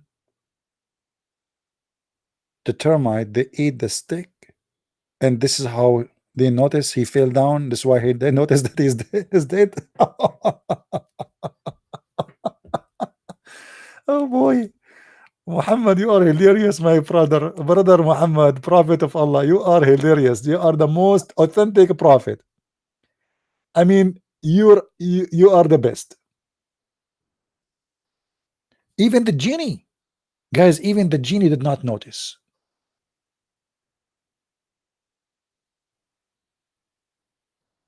What do you think?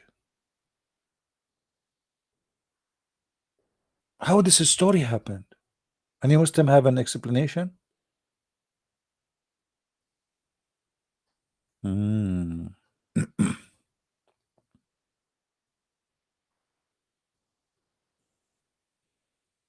What a crazy religion. I mean, you have to be mentally ill, mentally sick, not to notice that this is stupid. How in the world you can believe in such a garbage? And guys, if you see the Muslims speaking about this in their Islamic TV, you will not believe it. You see the Sheikh is a brother Sulaiman. He knows he's going to die, brother. So he hold the stick standing, and his eyes is open. His eyes is open. The guy is dead and his eyes is open. Why? Okay, and now he's standing. Okay, and holding a stick. I want to make. I want this to. I want to see one person in the world.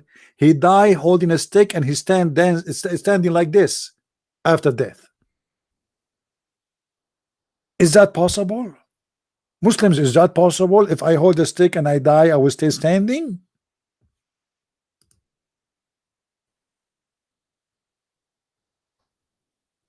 Hello.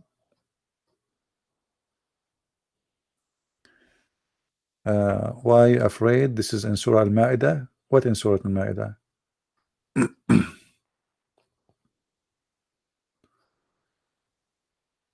You want me to read Surah Al-Ma'idah? Are you sure, Kus? Okay, guys. This guy, he want me to read Surah Al-Ma'idah. I mean, what I can do? Customers come first. Seriously. If the customer, he's a Muslim, and the Muslim, he said, read for us the chapter of Al-Ma'idah. So what we can do now? What we can do?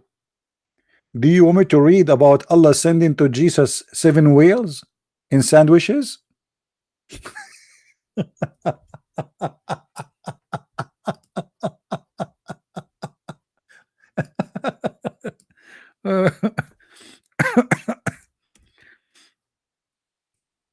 You are afraid to read for us Al-Ma'idah, my friend.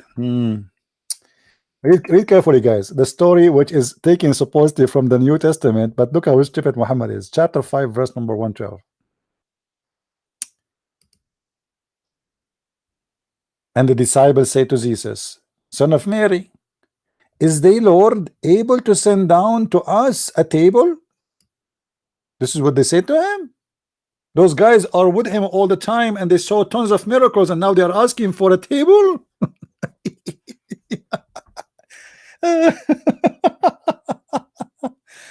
Hey Jesus, can your God send us this of shrimp? Can he send us like open buffet shrimp, you know, cocktail, falafel, hummus? Can your God do that? Oh, you cannot see the screen. Hold on. Okay, sorry. It's my fault. It's my fault. Yeah, good. You remind me. Okay. This is the chapter Al-Ma'idah. This guy, he asked me to read from there. It's not my fault. The Muslim, he asked me to go there. What I can do? The disciple of Jesus, they said to him, but by the way, the Quran, they never say the word Jesus says Isa. We do not know who's Isa. When the disciple says to Jesus, Son of Mary, is the Lord able? What the heck? Those are his followers asking him if he's able. What mean able mean? Is Allah able to send us a sandwiches?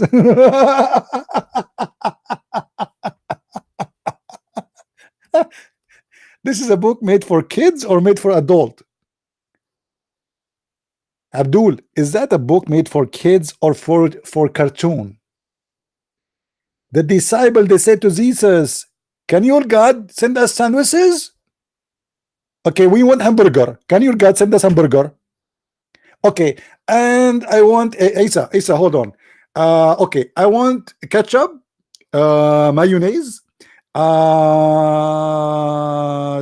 chickpeas, and sausages. Okay, and please, no salt, because the doctor told me I have a cholesterol problem, pressure problem.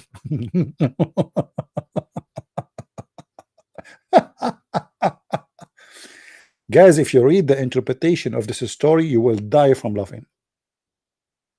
You will die from laughing. After Allah, He sent those disciples, the disciples refused to eat. Anyone knows why? Anyone knows why? Imagine they are the one who asked Him to send.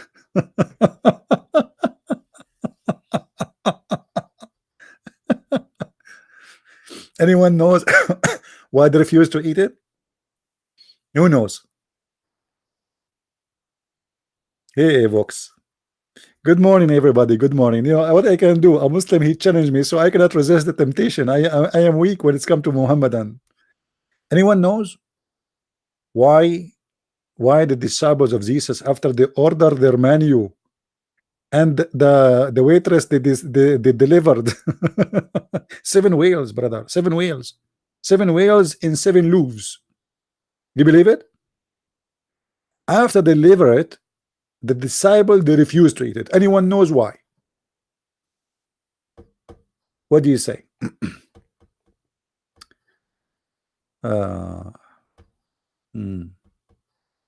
Where Mary she get the food from? I can show it to you from the Quran. According to your God, Allah, He used to send her food, you idiot. And Allah, He told her shake the palm tree. A pregnant woman, she can shake the palm tree. You know what? I challenge you to bring 5 men to shake a palm tree. 5, 10. A woman, she shake the palm tree. Okay, palm tree in Israel. Okay, you are watching too much movies. So here, guys, after the disciple, they ask Isa to ask his God to send sandwiches. Allah, He sent 7 sandwiches. Every sandwich have, I'm serious, I'm saying sandwich is a sandwich. I'm not joking, I'm not quoting them. You know, this is serious. Every loaf of a bread have 1 whale. And every whale can eat from it 7,000 people. But then Jesus, after He delivered this 7 whale, He told His disciple, okay, the delivery is here, eat. The disciple, they said, no. No, we cannot eat from it. Anyone knows why? Anyone knows why? Why the disciple, they refuse to eat? Anyone knows? Anyone of you knows? Nobody knows? I mean, why I'm the only one in the world knows what this stupid religion is about? Because, brother, the disciple, they were worried that there is a poison. Like, what the heck? Allah, He sent the sandwiches have poison? What? My friend, I'm not making fun of Jesus. I'm making fun of your stupid Quran. This is not Jesus. This is the Quran never say even the word Jesus there, my friend. You have your own Jesus. I'm making fun of your stupid story. Very disappointed, aren't you? So the disciples, they refuse to eat because they are afraid that Allah, He put rat poison for them in the sandwiches. Oh boy.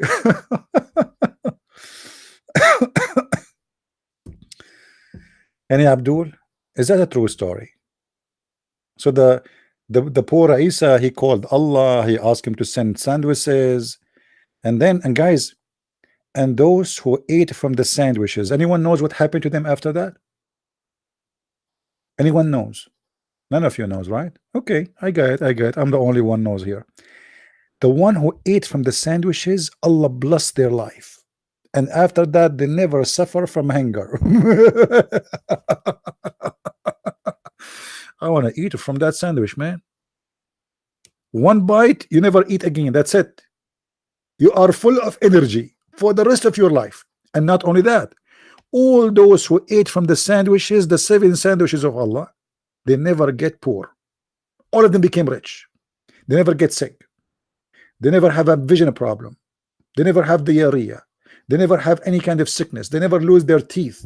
And they became very wealthy and never get hungry again. All of this because they ate from the 7 sandwiches of Allah. This must be a true story. I want to compare between the sandwich of Isa in the Quran and the sandwich of Muhammad in the Hadith.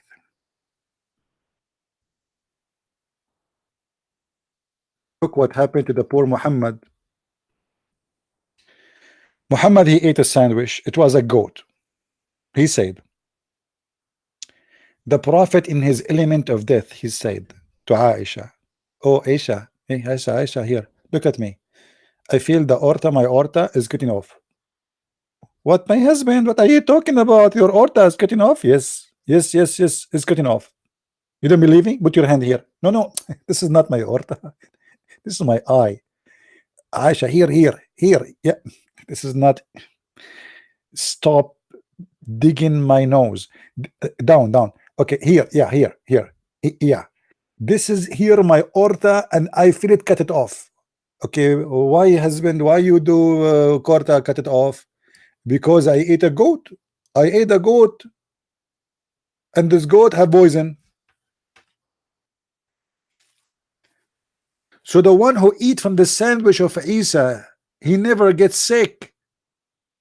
And the one who eat from the sandwich of Muhammad, Muhammad himself, he die.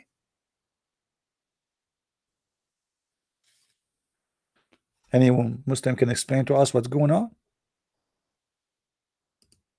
What's happening? What's happening? Anyone? Boy. Anyway, my friends, I hope you did enjoy your time with us here today, this morning. I better go back to my book. Should I show you my book? It's too early. I don't wanna, you know, like don't break the action of the movie. If it's a nice movie, this coming book is going to be nice. I think people, they will like it. Show us Al-Ma'idah 72. This guy, he want me to show you the Ma'idah 72. Are you sure? Abdul, are you sure? Okay. You promise me you will not curse me for showing you Al-Ma'idah 72? Okay. I will show him Al-Ma'idah 72. He asked for it.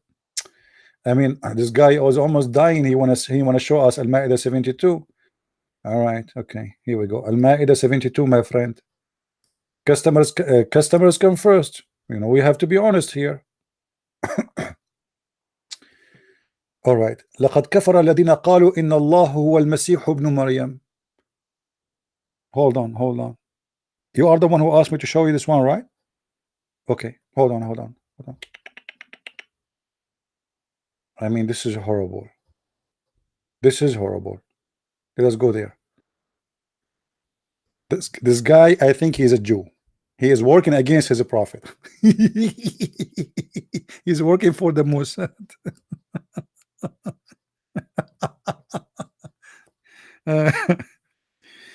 Abdul,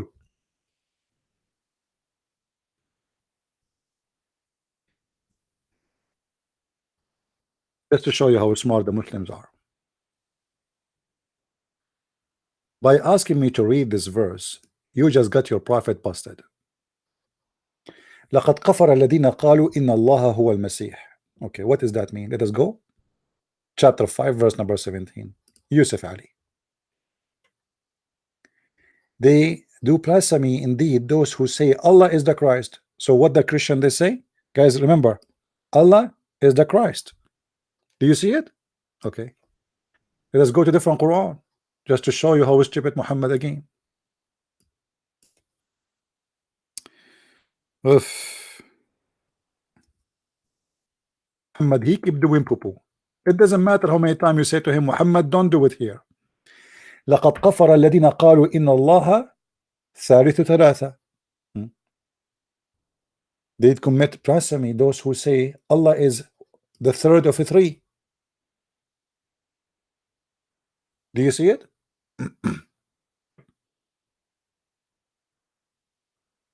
Who is the first? Who is the second? Who is the third? If you just gave me a verse saying that the Christian, they say Allah is the Christ, so where is the Trinity? Where is the three? Are you there, Abdul? Who is the stupid here? One verse saying that the Christian, they say Allah is the Christ. and one verse saying that the Christ is the second. So which one is the correct one? I'm reading. It's in front of us. Guys, am I reading or not? You are the one who asked me to show it. I'm showing it. One verse, the verse you gave me saying that the Messiah is Allah. Is Allah. Here it says, in the other verse, it says that the Christians believe in the Trinity. They don't believe that the Messiah is Allah. They believe in Allah, the Messiah, and in Mary. First of all, we don't believe in Mary as a part of the Trinity. This is a lie. Secondly, how the Quran says Allah is the Christ. The Christian, they say that. So what the Trinity here is about? Can you answer?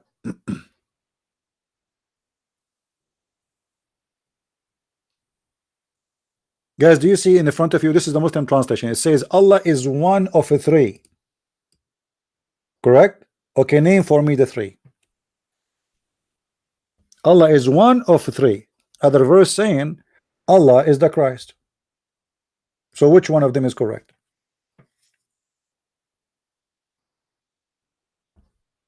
I'm not trying from 72. I'm showing 72. It's in front of you, Abdul. This is 72. Isn't it?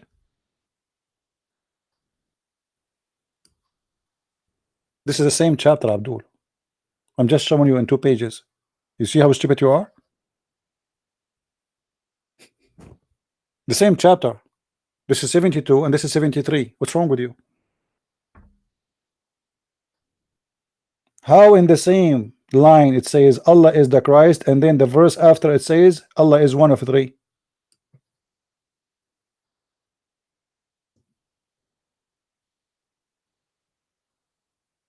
He is one of three, or Allah is the Christ? Because it can't be both. Are you there? Are you calling a friend? And you are the one who asked me to read it, right? And you were posting, you're afraid, you're afraid. Okay, let's see who is afraid. He's calling a friend right now. Call a friend. Call your girlfriend. Call the wives of Muhammad. Call Aisha, call Khadija. Because you guys, you say Jesus is God. He is the Messiah. Okay, thank you very much. But the Christians, as you see here in the Quran, they believe in Allah is one of the three. If you say that they believe that Allah is the Christ, it means there's no three. You see, my friend, we Christian believe that Jesus is the Word of God who came to us in the flesh. So he came to us as a man. As simple as that. So the Trinity for us present God, how he present himself to us. Your Quran is giving us wrong idea about the Trinity. Different verse in the Quran saying that Allah, he asked Jesus, if he asked him if you are the one who said to your followers to worship you and your mother. So what is the Trinity in Islam? Jesus and Mary and Allah.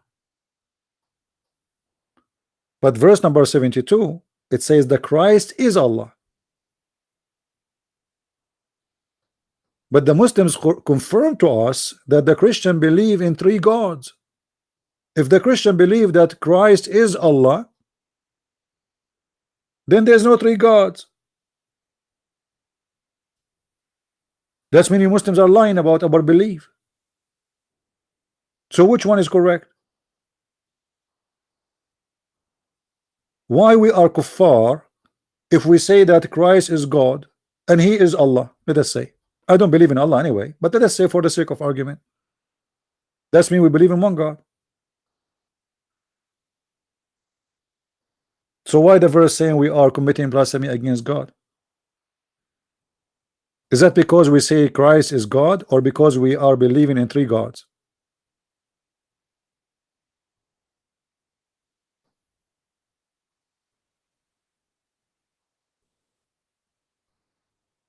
Right? Can you Abdul? Same time, same time. How you call him a Christ, you idiot, and you say he is not God? Do you know what Christ mean?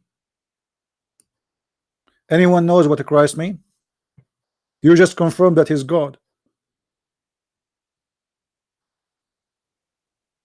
The second you call Yeshua, or as we call him in Arabic, Yeshua, as all the Muslim they call him Isa. I don't know where this word is coming from.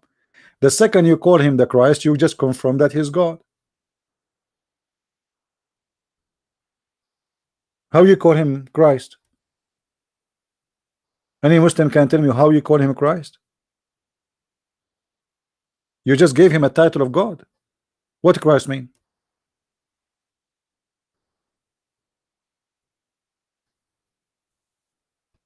Any Abdul? You see here, Abdul is saying to you, Jesus said, my God and your God. So God have a God? Here we go. Let me show you the answer from the Quran.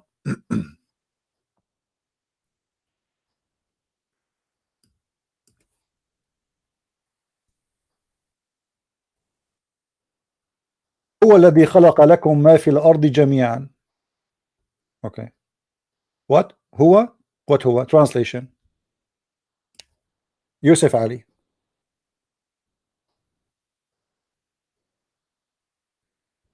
It is he who has created for you all things. Who is the one saying it is he here? Any Muslim can tell us? Is that Jesus saying my God and your God? Is Allah saying it is he, your God and my God? If Allah is talking, who is it is he?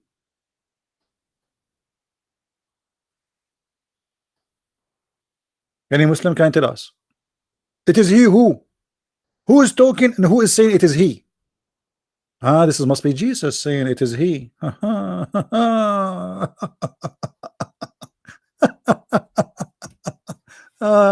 No, I cannot read. I'm illiterate like your prophet. Do you have a problem with that? And look who's talking. A guy who believe a prophet became a prophet, but yet he cannot write his name. If we write the name of Muhammad and the word donkey in front of Muhammad, and we say to him, which one is your name?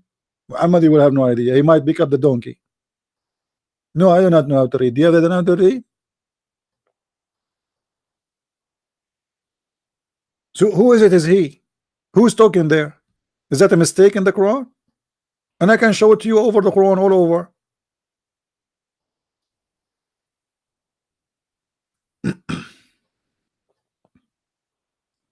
Who wanna debate me? Anyone? I'm weak. Trust me. You can beat me easy. I mean, we don't know what to say to you. We are hiding. I have no idea what to say to you. Hmm? Any Muslim can tell me what this is word mean? How Allah he said that? Anyone knows what does that mean? Allah he will create someone to inherit the earth. Why? Who was living in the earth? Who was living in the earth? If I tell you the story behind this, you would die from laughing. Anyone knows the story behind this? Why Allah will create something in the this is a story by itself. Surah 46. What is that verse name? What Surah 46? What is that verse name? Is that English? I'm so glad you did not ask me about the names of the virgins that will sleep with me in the heaven. 80,000, man. All of them, their name is Hur. Guys, just to tell you about the Hur, just for entertainment. You know, I'm very good in art, right? By the way, as I was invited, this is a true story. You can find it in Sahih Bukhari by Putin to draw him because I'm very good in art. Listen, in the heaven there is women.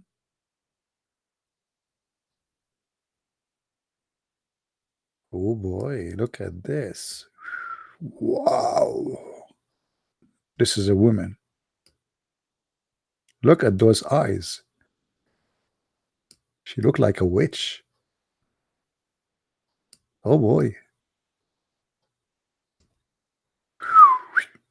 Man, look at those lips. She's upset now.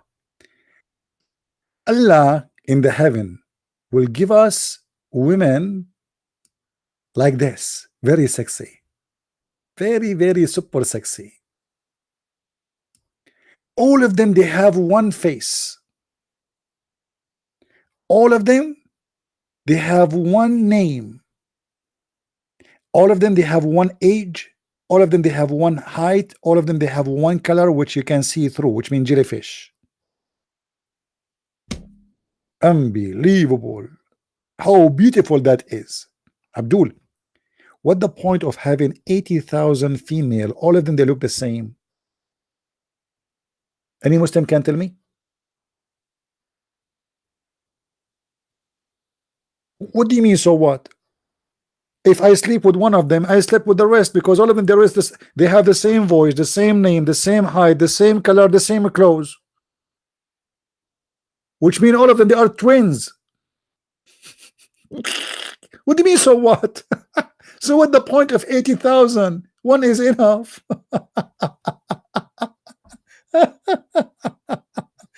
Guys, did you see what he said? So what? What do you mean, so what? 80,000 women, all of them, they look the same? All of them? I mean, why? Allah is out of collection? Why all of them, they look the same?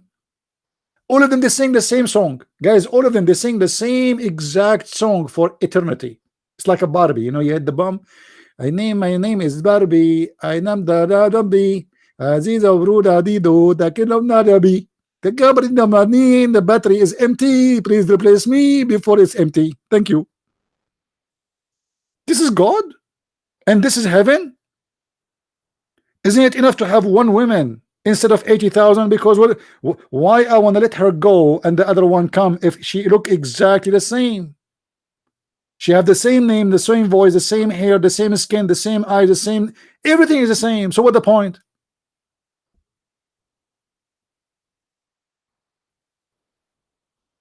Do you see, guys, when I say Islam is made for madness, made by a stupid person? Same guy. And all Muslim men, anyone knows how the Muslim men, they will look in the heaven? Anyone knows? According to Muhammad, not according to me. Anyone knows? Yeah, Phil, I'm sure he knows, because this guy became expert. Anyone knows how the Muslim, they will look in the heaven? So all women, they look the same. Those who, the virgin, by the way, the virgin, not all the Muslim women. No, no, no, no. The Muslim women, they will be, each one of them, 70 times more pretty. But imagine how stupid that is, because if, hold on, let me look for pictures. Hold on.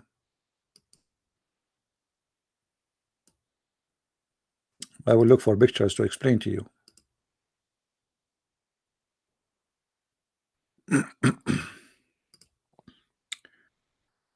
All right. I supposedly I said good night, guys. I'm going to go. It's already almost 4 a.m. in the morning. I eat you guys. I eat you. May Allah make you look like Christian Prince. See, I'm cursing you now. May Allah make you stupid like Christian Prince. All right. I wish I was stupid.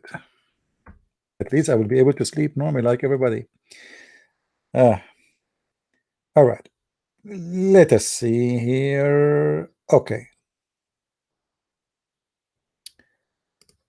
I'm looking for pictures have 3 women in it. We want 3 women at least. Where?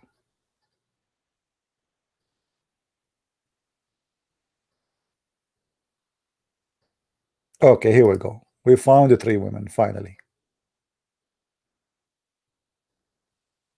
Okay, but I don't know this. I don't know. I don't like this picture. Hold on. It's not clear. Look like this guy did not clean his lenses before he took the picture.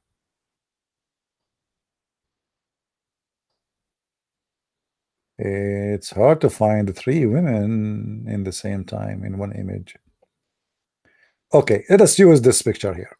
Those ladies here, with our respect for the ladies in the picture, we are just using this as a method to explain. So imagine those three ladies, God forbid, they are Muslims, and Allah now promised them to go to heaven. According to Muhammad, Allah will make each one of them 70 times more pretty. I don't know which one of them for you is more pretty from the rest, but I will take them from the left to the right as an example. So let us say that the lady in the left of the screen is the most beautiful one. So this is lady number one. We need to change the color so we can, let us make it yellow. Okay.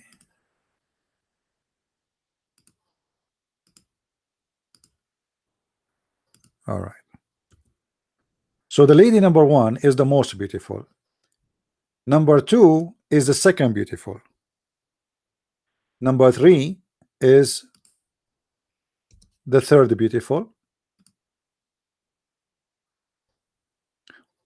which means number one is the most beautiful, the one after that, etc. Now, Allah, He promised that a Muslim woman, she will be 70 times more pretty. So now, the first one is twice more beauty than the second one. Let us say, for the sake of argument. So this one is twice, number one. What does that mean?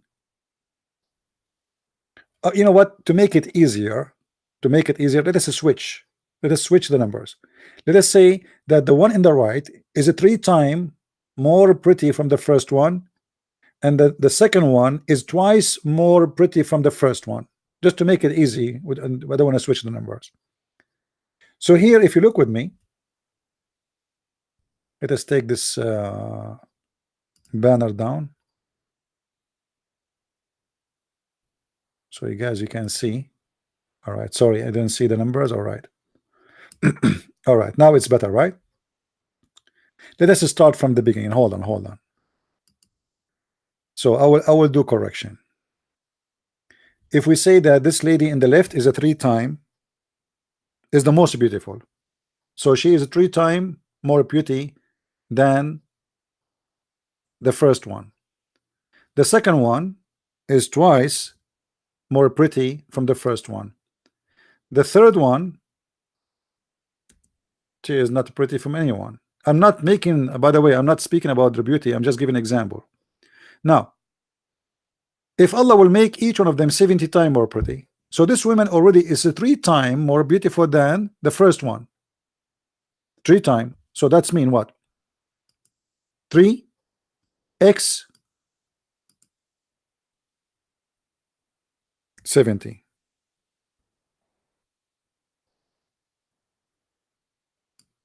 All right. That will make it what? 210?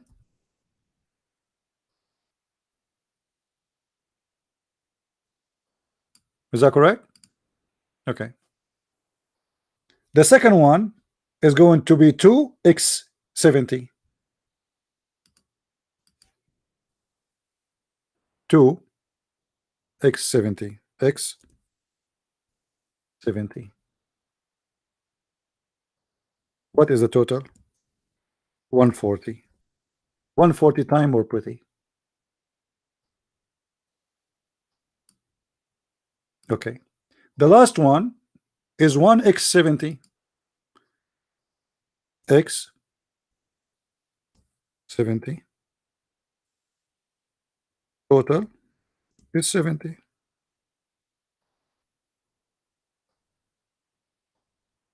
So nothing changed. The first one was 3 times, more pretty in earth from the first one, and she is 3 times more pretty than the first one in the heaven too. The second one, she was twice more pretty than the first one, and now she is still twice more pretty than the first one.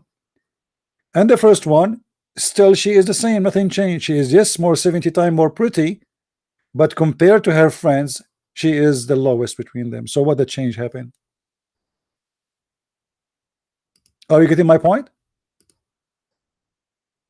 This is the most stupid religion. What the point of this? Now we go to the men. Nothing changed at all. We go to the men. According to Muhammad, all men in heaven, they will look like one guy. What his name? Who remember? What the name of this guy?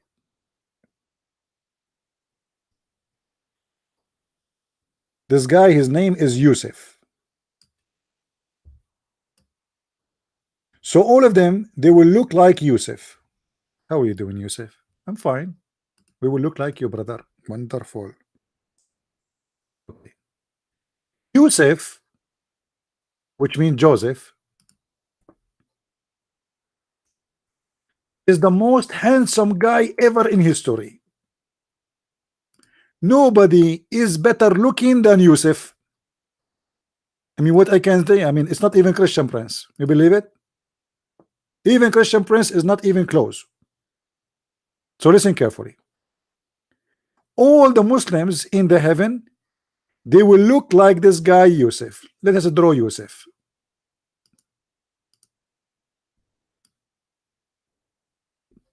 This is Yusuf. He have a long hair. He have what his name? The guy with the American singer. What his name? The one who died. Bresley. I don't know what his name. Sylvester. Well, I don't know his name. I don't. I'm very good. I'm very good in names. What his name? Help me, guys. Help me. I forgot.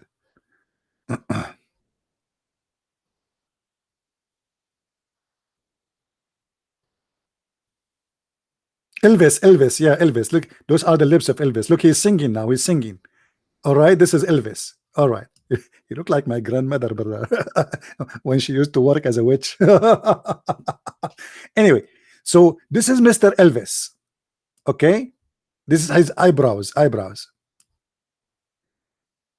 Everybody in the heaven of Allah will look like Joseph, and they will have the age of Jesus, which is 33. I mean, what the heck of this, heaven? So let us say there is a dating website in the heaven of Allah.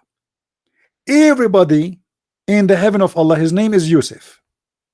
All the men, and they have the face of Yusuf, and they have the age of Jesus, 33.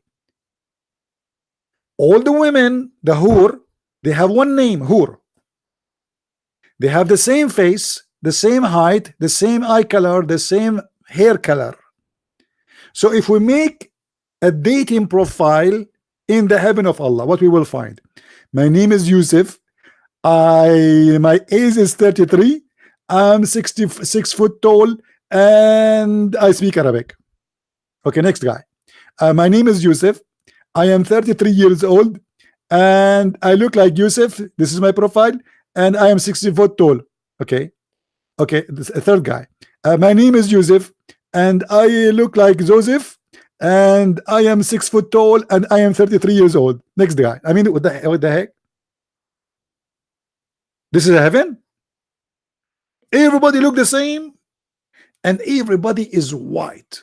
The women are extremely white to the point you can see through their bones. Man, I want to see that. Actually, I applied to work in the airport in the X-ray machine, but they did not accept me because I'm an Arab.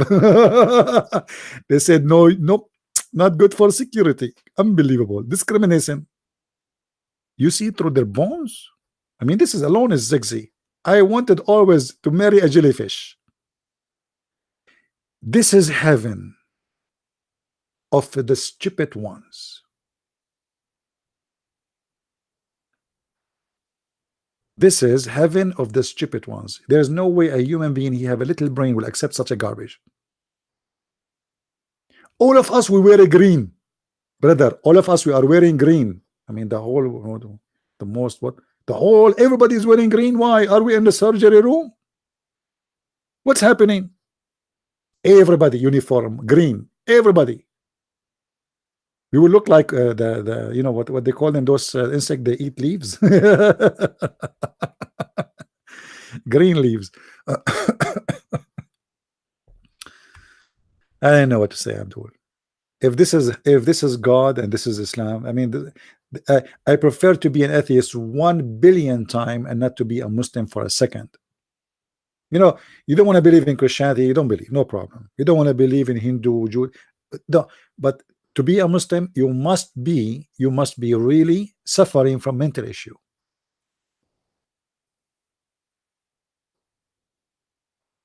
And not only that, before you enter the heaven, there is two angels waiting for you in the gate, and they give you two drink. Anyone remember what the drinks do? Who remember? Anyone remember? You drink the first drink, you have diarrhea. Like, what the heck? I'm going to heaven, I will have diarrhea. Oh boy, I don't want to remember that again. I mean, that guy, let me go to the bedroom. Right away, you drink the first drink, you have diarrhea. Yes, brother, because Allah will clean you from shit. Shit is not allowed in heaven. Shit, hate, brother. Allah will make diarrhea. Hate will go in diarrhea too. Really? Okay. Look like hate is like shit too. And then the second drink. Anyone remember what the second drink do? Anyone remember what the second drink does? Who remember?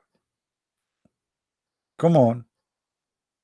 If you don't remember, Allah will be upset and he will curse you. And if Allah curse you, I know a person, honestly. Allah, he cursed him. He woke up in the morning, he found himself look like Christian Prince. I'm telling you, this is a true story. Imagine how disgusting that is. So what the drink? Come on, remember before Allah curse you. What the drink would do when you drink it? The second drink you drink, Allah will make you very white. And you will turn in the height of Prophet Adam, 60 cubit. You will be in the age of Jesus, and you will have the face of Joseph. We just told you, forgot how they will get all of the same look because of that drink. It's a magical drink, the same drink Alice in the Wonderland, she took it. You remember the movie? So you drink this drink, right away you will turn to be 33 years old in age, and you will be in the height of Adam. What is the height of Adam? Any Muslim can remind us? What is the height of a Prophet Adam, brother? Any Abdul?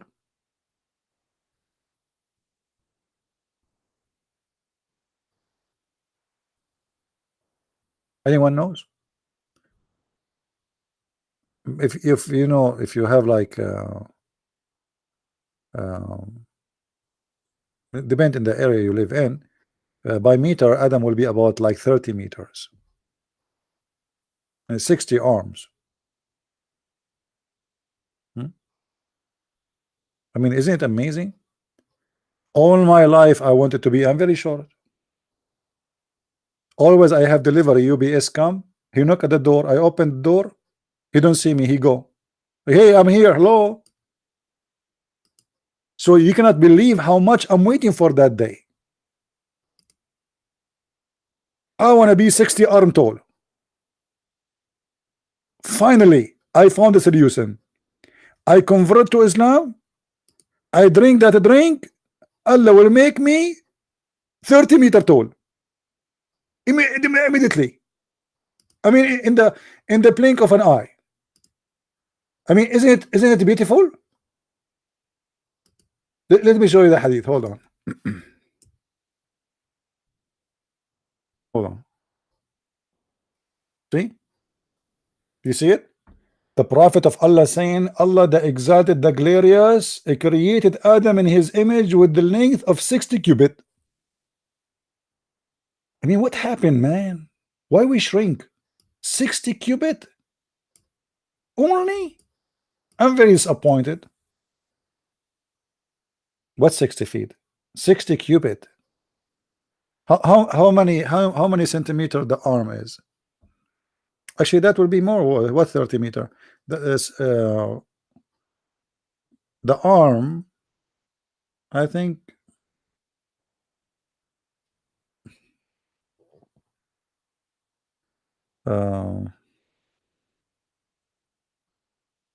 I need to find out what the arm is, because this is about 60 arms.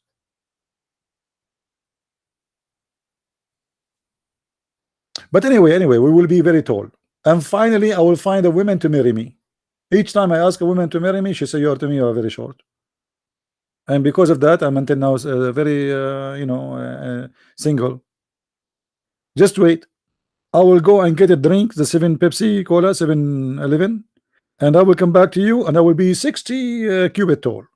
I will not even talk to women. I will not accept to talk to them. I mean, look at them. They are so down. What do you say?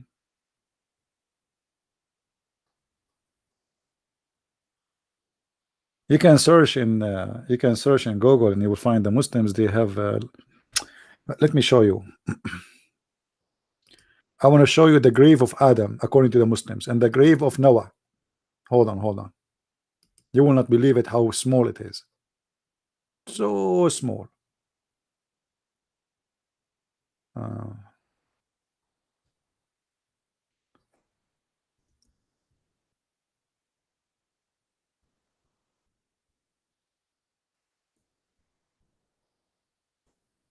All right, guys, look at this.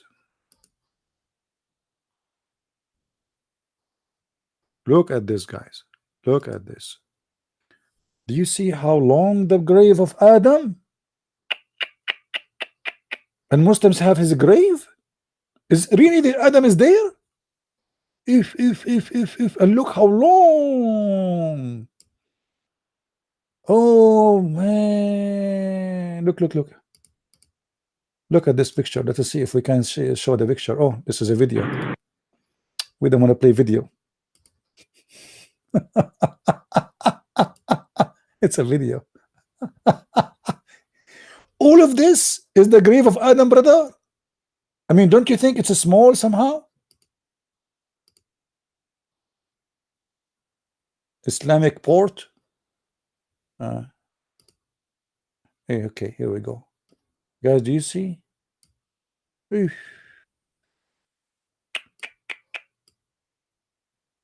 I mean, this is really small. Here, Adam is here. Hey, Uncle Adam, grandfather Adam, how are you doing?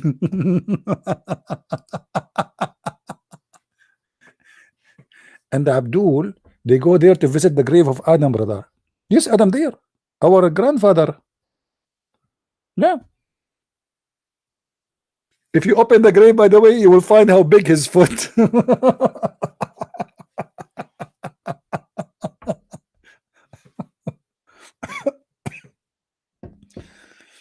And the Muslims, they go there and they pray and they touch the grave, brother.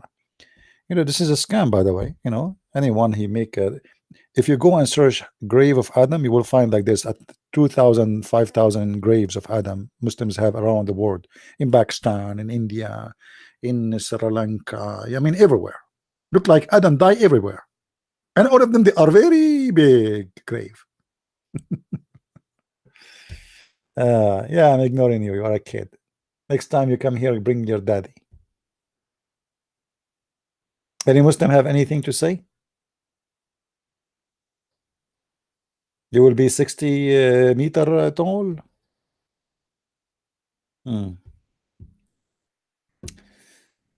Anyway, guys, we have enough for today. Man, I wish I did not start my live podcast, because by now I should be done with maybe 5-6 pages of my book. It's okay. It's okay. One day more, no problem. One thing the Muslims they did inspire me with, because you know, when the Muslims they challenge me and they say things to me, They made me remember ideas to put and add in my books. Honestly, they are inspiration. You will not believe it how much they inspire me. And I just remember an idea based on this I should put in my book. So I want to say thank you for the Muslims. Maybe you have, maybe you asked me questions, maybe you thought you can waste my time, but I never waste my time. Never. For always we get rewarded. You know, um, almost every day when I open Facebook or etc. places, I see Muslims sending me emails, texts saying we left Islam. And I used to be more excited about it before because it was not easy to reach out to people, especially, in the beginning, um, like Muslims, they think that you hate them, or maybe you are here to insult them. But because we have a huge number of videos all over YouTube, so the number of those who they are leaving Islam is getting bigger and bigger. And Christians, they get, and Muslims, they are getting their answers. There's many answers the Muslims are looking for, answer for it, or let's say questions. And after watching the Muslims, there is no way a Muslim he was here today, he did not learn a lot about his religion. I never have a live broadcast and I did not hear a Muslim saying by calling or saying in text, I never heard this before. Always. And actually, the questions they gave us today is a proof that they never heard this before. When a Muslim he asks you a question and the purpose is to make fun of your Bible, but the same story written in his book and it is really stupid there, that's mean he never heard that before.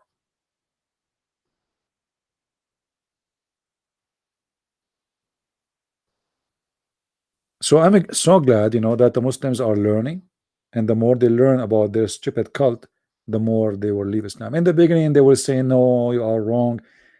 Don't worry about that. They will leave. They try to resist. It's very normal. Like imagine you are a person who born in such a cult. Your family, you open the TV, the Prophet, peace upon him. The TV, the radio, you go to the bathroom, even in the bathroom, you will hear speeches about the Prophet in the mosque next door. They put big speakers and everybody can hear. You cannot even go away. You go to school, the Quran is amazing. The Quran, the miracle of the Quran. The Christians cannot answer our questions. This is what they say to them. And that help us more. And it's going to be more shocking for the Muslims when they hear for the first time how stupid Islam is. They get aggressive, they get angry, they make a threat, sometimes death a threat, sometimes they wish, they pray for you for death. But many of them, of those who they hate you, later they will be saying thank you. The process of leaving Islam start from the second a Muslim start listening to what is written in his book, and start from the second he himself inside him he agree, this guy is just reading for me what is in my book. He might be saying to me in the text you are a liar, but he's not blind, he can see it in the screen. When I say to him, David, he have sex with 99 women, the purpose to have to make mujahideen to go and do a ISIS job, he cannot say this is a lie. And because he forgot to say inshallah, Allah gave him half a child, he can't say it's a lie. When I show him the Prophet, he said the punishment of the grave is coming from urine, he can't say this guy is lying. The Prophet saying shaitan he play with the anus of the Muslim when he go to the bathroom, can he say he's lying? When we pray for Allah, shaitan will fart. Shaitan he round himself around the penis of the man if you don't say the name of Allah before you have sex. Can he say I'm lying? Stories after stories after stories. It doesn't matter how much he tried to resist, but the overwhelming evidence of the cult, of the scam of Muhammad is amazing, is beyond. anyone to handle. This is why they will leave Islam sooner or later. It's just a matter of time. It is just a matter of time.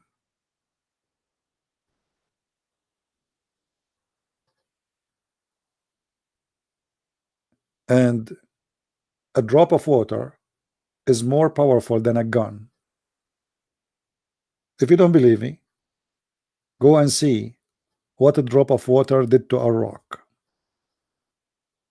It make a hole in it, and that hole is going to save your life, Muslims. And this is why you cannot answer and you have nothing to say. You claim you worship one God. I mean, who cares if he's one God or two? Seriously. You see, in India there is 6 million God. 6 million, something like that. Okay, sound like maybe weird, but what if there is 6 million gods for real? That will not change anything. They are there. If they are there, they are there. So if God is 1 or 2 or 3 or 4, if this is a true, it's true. Guys, are you getting my point? Do you understand what I'm saying? It's not about how many, it's about if it's true or not. So if you worship one God, but this God is fake, it's the same as somebody worships 6 million gods, they are fake too.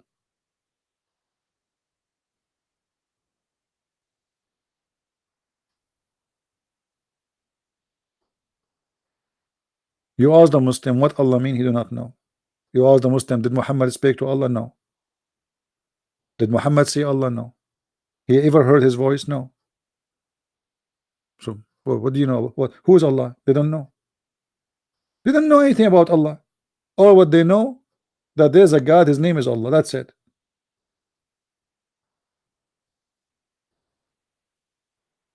And even the name, they quote it wrong. The same as the rest of the names, like Isa and Imran and Abraham and etc. And there is many religion, they worship one God. But that will not make them better than anyone. There's people worship Satan. They believe he's the only God. So he's Satan. They believe he's Satan. He's their God. So does that mean they are monotheist? Yes, they are monotheist. The people who used to worship the Pharaoh, they believe is God. He's their God. So it's a weird religion. They think they are better because they say we worship one God, but you do not even know who's your God, and your God is very stupid. How God can be stupid? How God can say that man have a sperm coming from his backbone? As according to my knowledge, and I have many degrees, a sperm come from the cell phone. Backbone? I mean, Allah could not find a better place. Make it the finger. I mean, make it the belly bomb.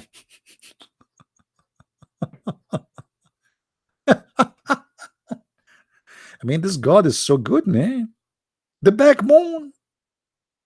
The man, he have a sperm coming from the backbone. Are you sure? It's not from like the power bank battery? Like, I mean, Allah, he never heard of something called testicles, something like that. Like, come on, make it closer. Or what about the women have a sperm coming from her upper side of her ribs? That's fantastic. And yet they believe he's God, but Allah is one God, man. I mean, he's one of a stupid God. He's one or two who care, but he's just saying stupid things. If he's true God, if he's a true God, if he's a true God, that's mean your God is taking too much hashish. One day he used to be God, but now he's high. At least when he made the Quran, maybe he was wrong, right?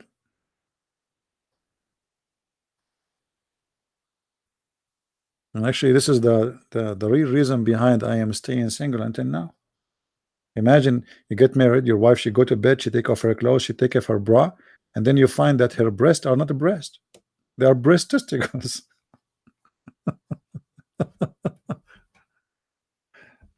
Oh boy. Islam is fantastic religion. And obviously those Christians are very jealous, we have to admit.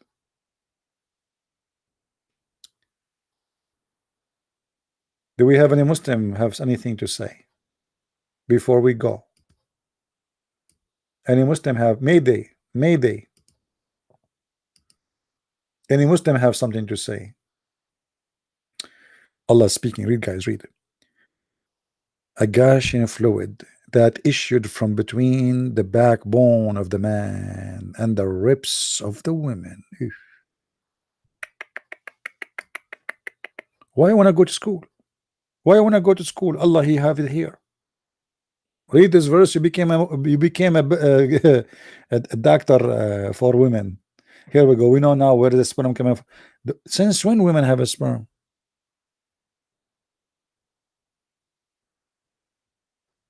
Any Muslim have an idea?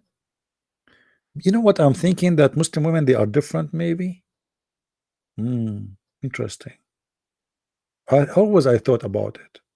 Maybe they are coming from different galaxy, like they are alien, maybe, or something.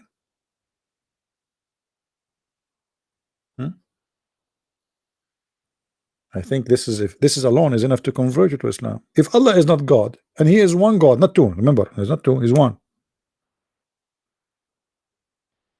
How He know this? Can you explain to me? How Allah He knew? If He is not God, you Christians, crazy Christians, how He knew this? You tell me.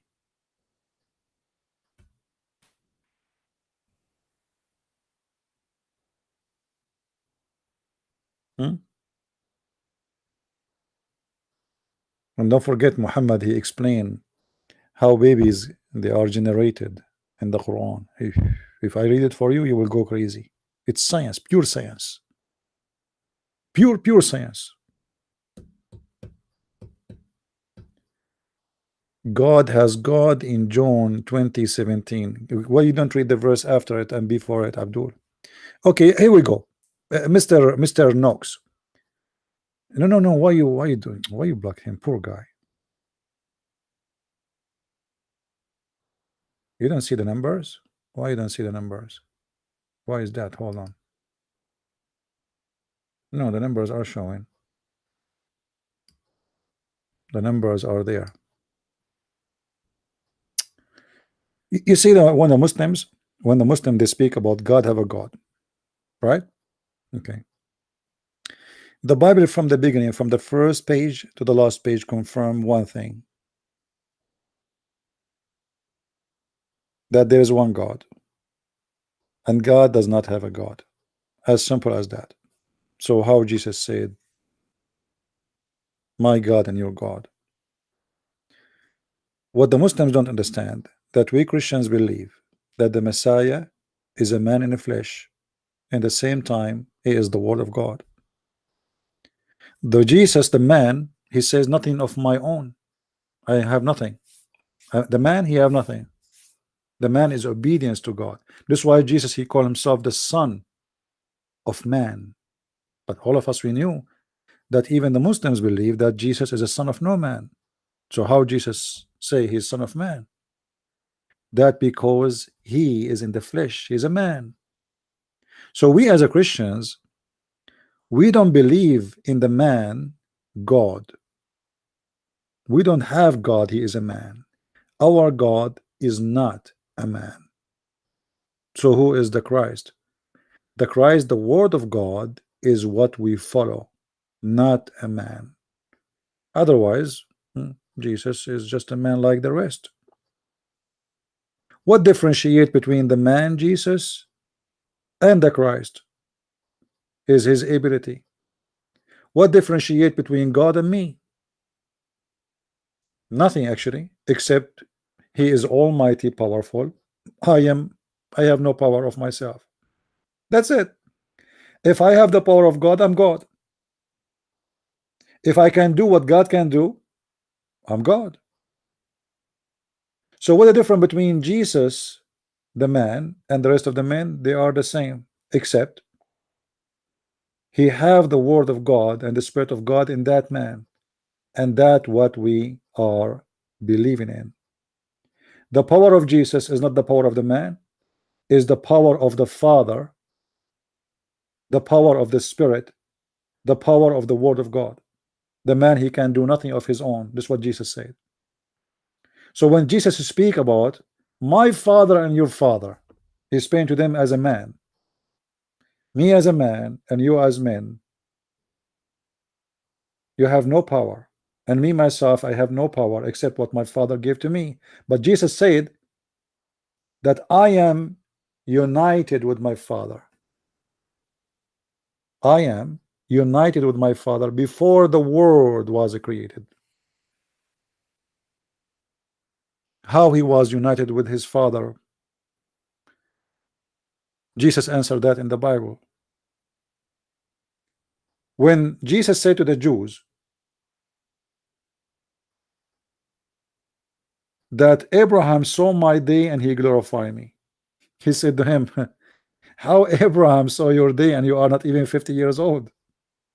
What Jesus said, before Abraham I am. So his existence have nothing to do with the flesh of the man. So the flesh of the man is not important. We don't worship the man. The existence of God have nothing to do with the existence of Jesus the man. Are you getting it, Muslims? For the word of God is who is speaking to us. You see, even the Quran, the Muslims, they say that the Messiah is the word of God which descended down to Mary. So where was Jesus before he became a man? Let's go to the Quran and read together.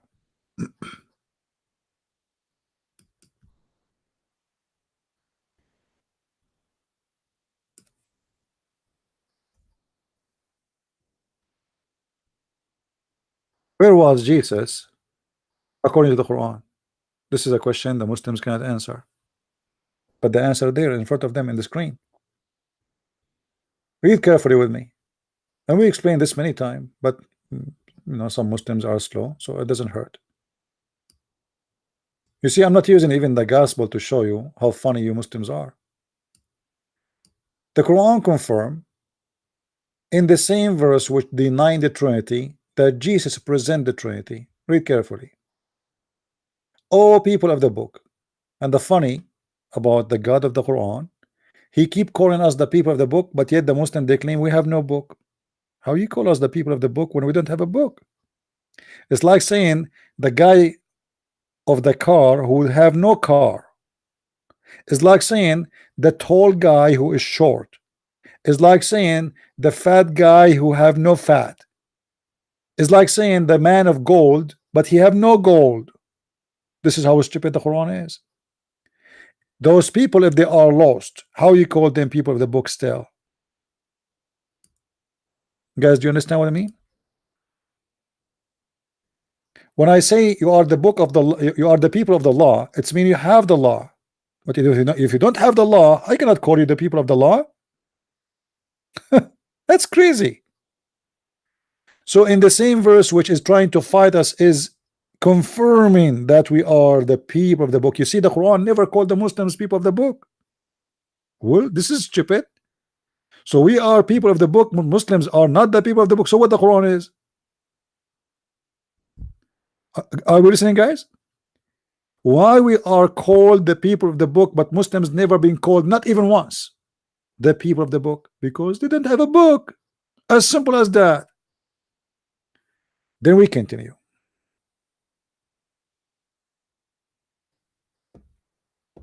Christ Jesus, the son of Mary, was a messenger of Allah. So he was what? A messenger of Allah. Okay, that's good.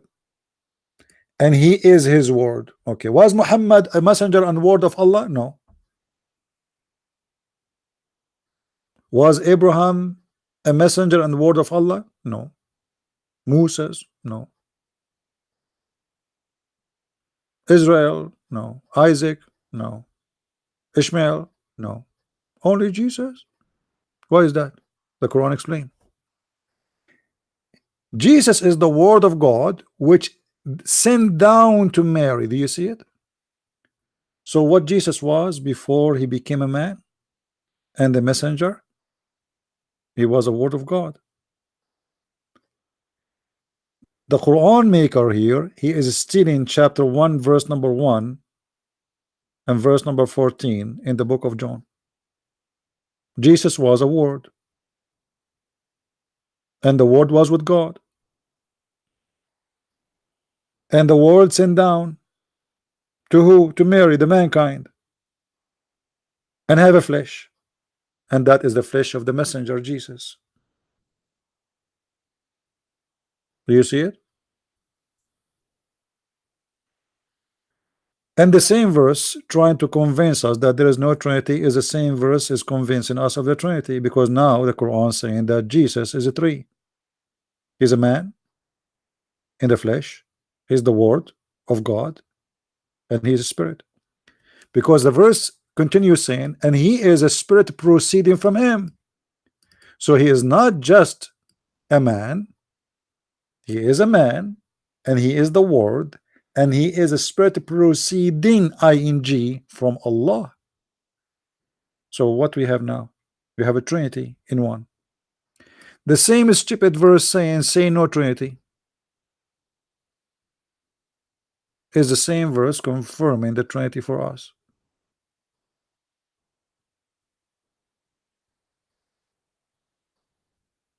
Jesus before he was sent down to Mary as a word, where he was, Muslims? The verse saying clearly that he was in heaven,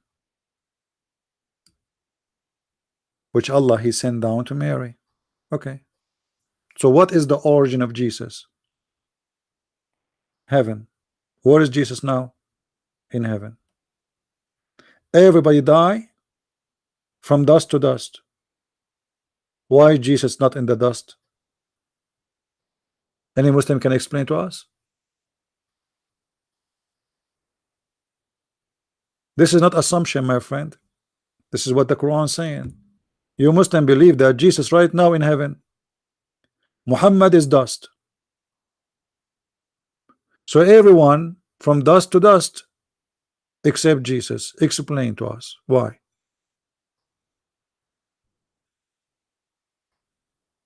Any Muslim can tell us? And if we ask the Muslims, is the word of God is created? They will say no. The word of God is not created. Is the Quran created? Actually, if a Muslim believe that the Quran is created, the Muslims they will slaughter him immediately. Go read the history. Tens of thousands of Muslims been slaughtered for believing the Quran is created.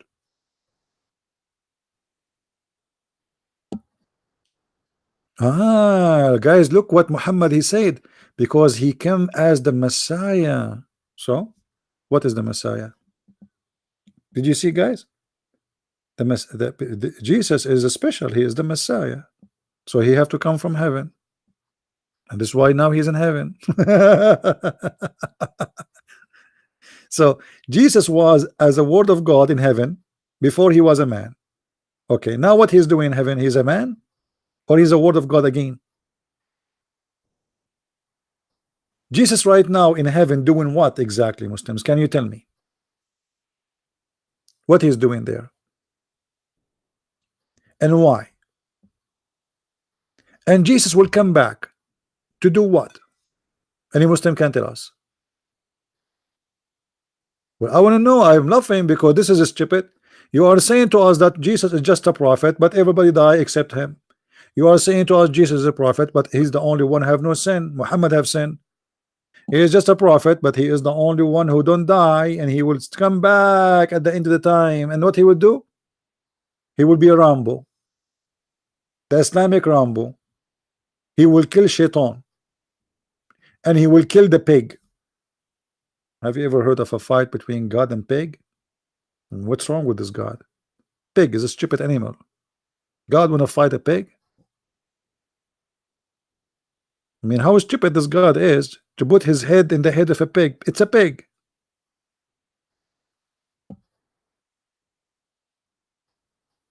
What kind of mission this mission is? Jesus is coming down to fight the shaitan and the pig. I understand the shaitan, but I don't understand the pig issue.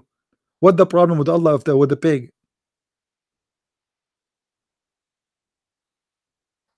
So imagine, guys, in the judgment day, before judgment day, Isa the Muslim, he will come in the top of his horse, and the other side there's a pig, and Isa said to the pig, "Are you ready, you enemy of Allah?"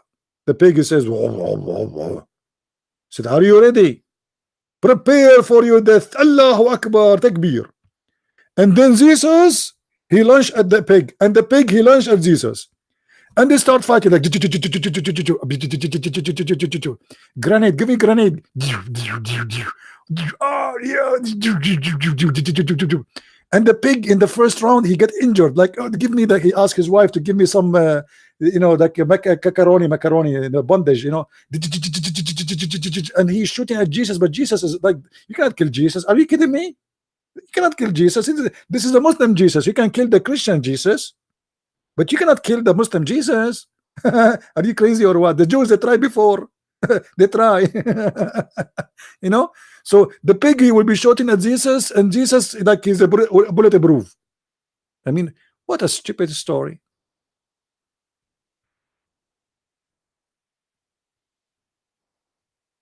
In different hadith, Muhammad, he said that when the shaitan, he see Jesus, he will melt like salt.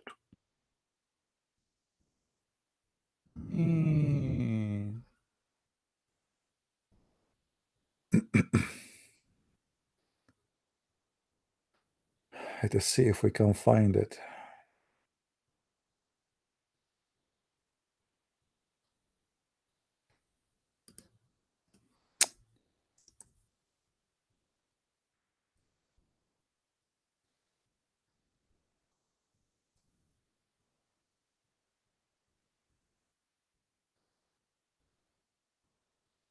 All right.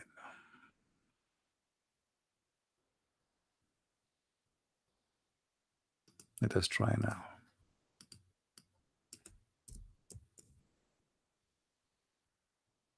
Read carefully with me.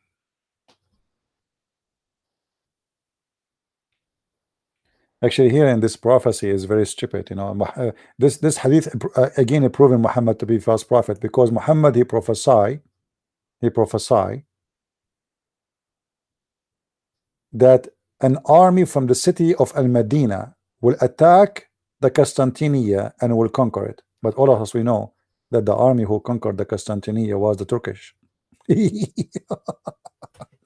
Anyway, let it go.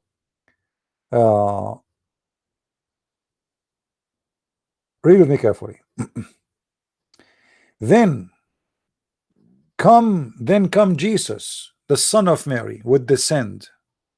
Okay, Jesus would descend. What will happen? He will descend, and when the enemy of Allah would see him, he would disappear, just as the salt dissolve itself in water. Do you see it, guys?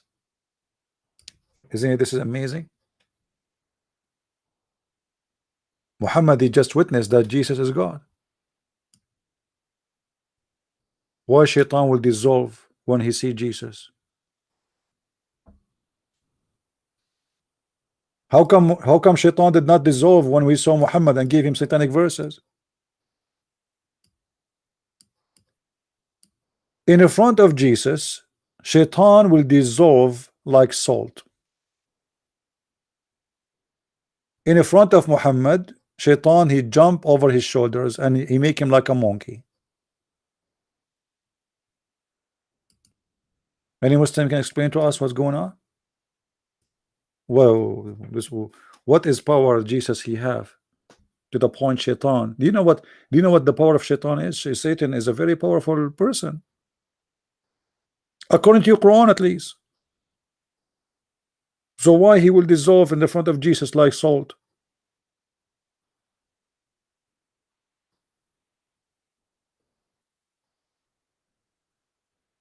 Any Muslim?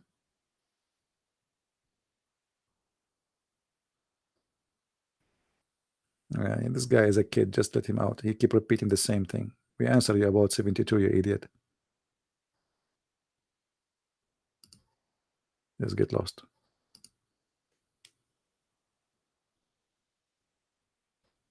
When you say to me such a thing, that means Jesus cannot be like any one of us. Not like Muhammad, who shaitan possessed him according to the hadith. Muhammad, according to the hadith, he was possessed by the devil, controlled by magic. Shaitan, even Quran confirmed that shaitan gave him satanic verses. But when shaitan he see Jesus, he melt like salt. Who is this Jesus? Who is this person who have no sin? He have no father.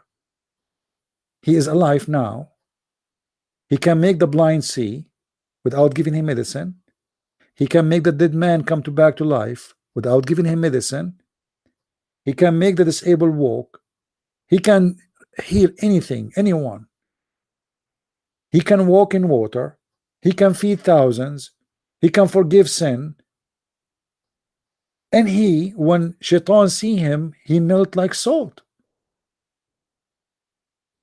I mean, Allah, he saw shaitan. Shaitan was not melt like salt. Shaitan spoke to Allah and saw Allah. He did not melt like salt.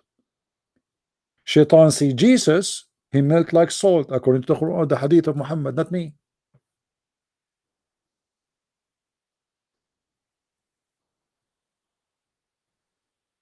Do you see it? I'm not making things up. So who is this? And when we ask the Muslims why Jesus have no father, I mean, what the point? They will say to you that what the Quran says. The Quran says that the similarity of Jesus is same as Adam.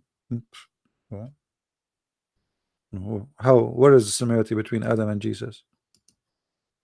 That is a stupid statement in the Quran, because there is no similarity between them. Adam is not born, Jesus is born. Adam is created from mud. Jesus is the word of God. We just showed you the verse.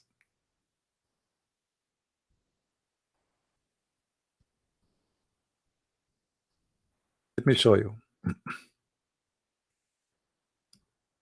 In this verse here, there's tons of mistakes. I'm not sure how many of you will guess it right away. You see, Muhammad, guys, look what Muhammad said. He said Adam was born without father. Muhammad, are you drunk? I don't want to use the word stupid because you might get upset. I don't want to make him upset, my friend. I consider you like a brother for me. Adam is not born, my friend. Wake up, Muhammad. Adam is born. Born from who? Do you know what born mean? Your Quran confirmed that Adam was created from mud. Allah, he made him by his hand. He put water and dust together. Then he made a clay. And then he fashioned the clay as a man. And then after he fashioned the man as a clay, he breathed into him. So what do you mean he's born? يا سيد الدب يا أخي شنو هذا؟ أي دولة عربية يعني شنو هذا الموضوع هل هذا مهم يا رجل؟ يا رعاك الله. اجلس. Look what the Quran says, and that will prove to us that Muhammad have no idea what he's talking about.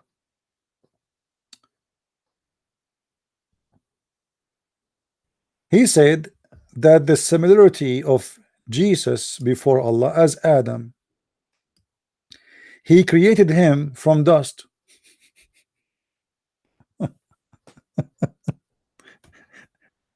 Adam was created from dust. Jesus was created from dust.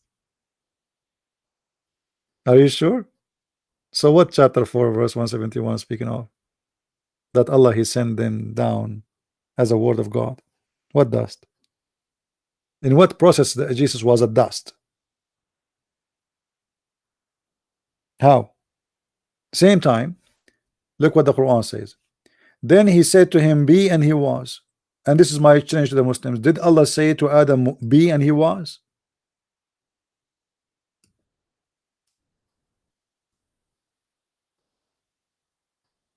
My friend, is not a problem, but there is a reason.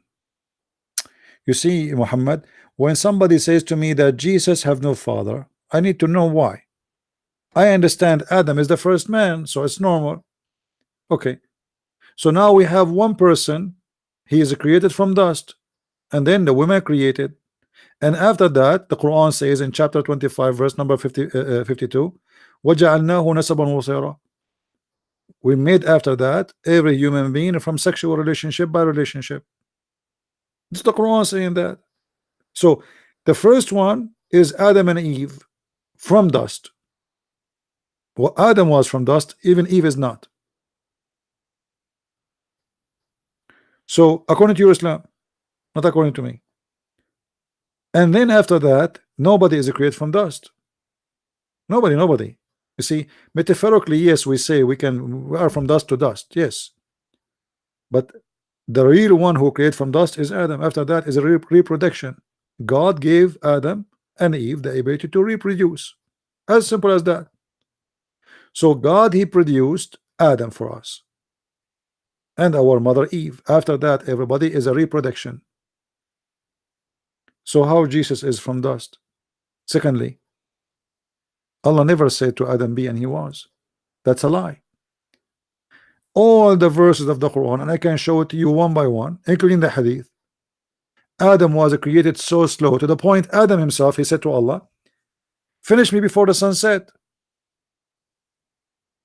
The Quran says, وَكَانَ الْإِنسَانُ عَجُولًا. What? وَكَانَ الْإِنسَانُ عَجُولًا. What does that mean? Adam wasn't rush. Adam, he told Allah, finish me before the sun set. Chapter 17 verse number 11. Finish me before the sun set. Why? Because Allah was so slow. So Allah did not create Adam by saying to him be, and he was created. That's a lie. That's an error in the best scenario.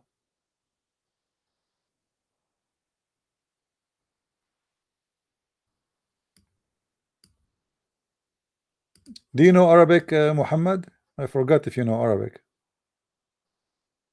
You can read the interpretation for this in Arabic, and you will see how Adam, he asked Allah. Actually, we can show it to you in the hadith. Hold on.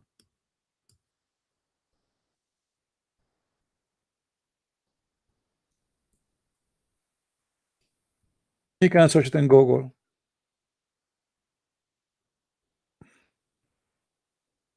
Do you see it? Allah created Adam Friday afternoon and the night.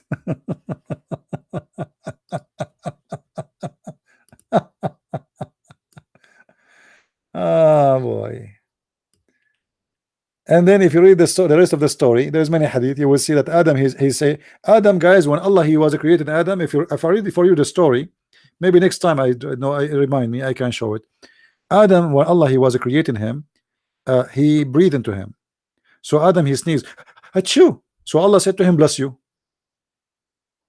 Allah said to him, bless you. And Adam, he said, Alhamdulillah. And then Adam, after Allah, he breathed into him, he looked at his limbs, he looked at his feet, he tried to move them, but they are not moving correctly. So he looked up to Allah and he said to Allah, please Allah, finish me before the sunset. Is that correct, or I'm lying, Muslims? I challenge any Muslim to say to me this is a lie. Challenge. Finish me before the sunset. How Adam knows that there is a sunset? This guy is not even created yet. He is in the process. How he knew that the sun is going to set? What the name of this actor, like this guy, the funny, the terrorist, the dead terrorist? What's his name?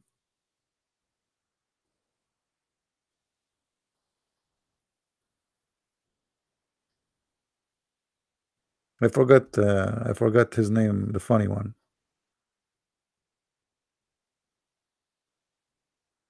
Yeah, Ahmad, the dead terrorist. This is Ahmad, the dead terrorist. He look at his limbs down. His limbs is moving. He's dead, but I'm dead. But I'm alive. No. Adam saying to Allah, finish me before the sunset. Let me see if I can find the hadith in English. Hold on.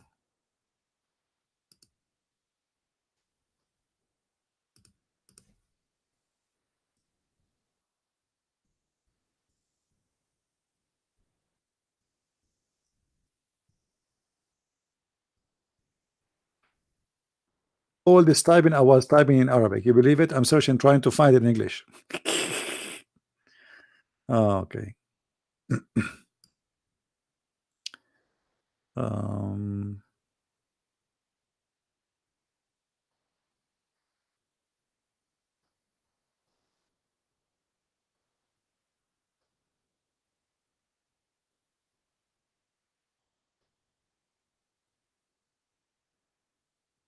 Let us see.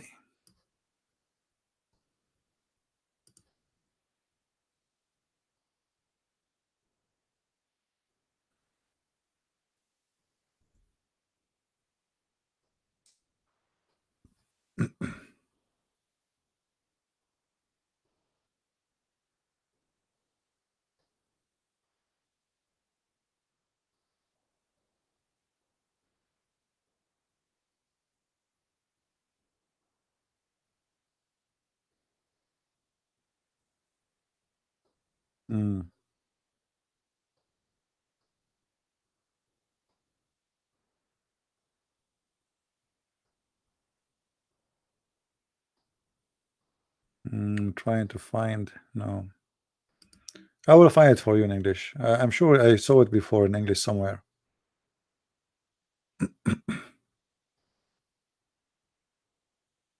Maybe we can go 17, 11, Ibn Kathir. Anyway, it's getting late now. Maybe next time. Remind me, guys, next time to show it to you. All right. You are not banned yet. You will be banned, Jay. Just wait for it. It's coming. But it's fun, by the way. When they ban you from a Twitter and YouTube, actually, this is make it more fun because like you feel like excited again. Oh yeah, I'm doing it. Yeah. Don't let them make you frustrated, my friend. It is a good sign. You see, if the Muslims keep saying to me, God bless you, I will be upset because that's mean I'm not doing my job. Because a person following the wrong belief saying to me, God bless you, obviously there's something wrong with me. You know what I mean? Like lately, I'm not really happy. I'm not receiving death threat as before. I mean, what's wrong? Look like I'm not doing a good job these days. I feel frustrated. I mean, seriously, should I see that? Should I call Allah? Why nobody is saying to me, I want to kill you no more? I mean, what's happening? For the last 3 days, I did not receive any death threat. That's not nice. Not even normal. Something fishy there. I don't like that. But I have to admit, the Muslim, they keep saying to me, why you don't show your face? Why you don't show your face? My friend, what if my face is ugly? What do you want from my face? Leave my face alone. Don't you see, until now I am single? Did you ask yourself why this guy is not showing his face? Do you think I'm scared of you? Obviously, I don't want to scare the hell of you. If I open my camera right now, I will not have anyone listening. They will go. They will turn off their screen. They will go hide under the bed. People, they will not even let their babies look at the screen because they were afraid that they will might like have a gray hair. I mean, come on. Why you wanna? Why you don't show your face? I challenge you. Show them you show your face. What's your name? What's your name?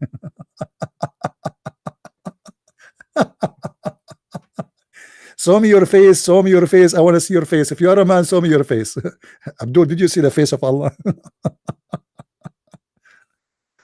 Did you see the face of your prophet? You will believe in me only if I'm not a prophet. Why you want to see my face? What the problem? What's the problem? But you know, this is what the Muslims do. If you don't speak Arabic, they say to you, go and learn Arabic. Okay, now Arabic is my first language. They said to me, okay, go and learn English. Your English is funny. What do you mean Allah is not a human? Okay, guys, Muhammad, he said Allah is not a human. If Allah is not a human, how Allah he say this? Listen carefully. How Allah told Muhammad this? Allah is not a human, right? Okay. Then how Muhammad he said such a thing? Read carefully with me.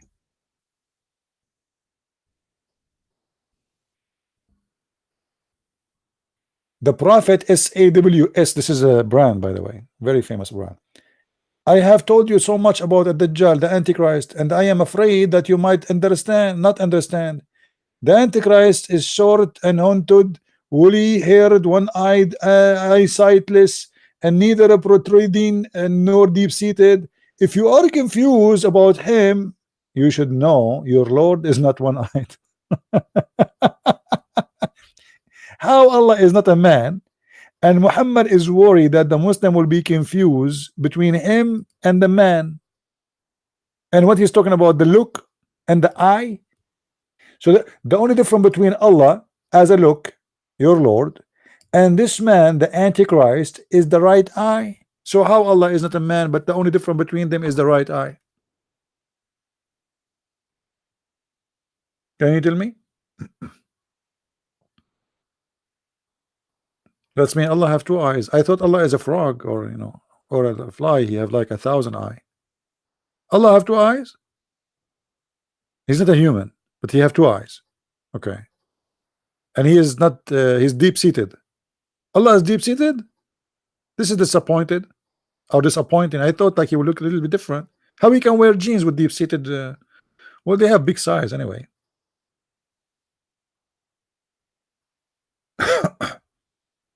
Why you will be confused between him and someone is deep-seated?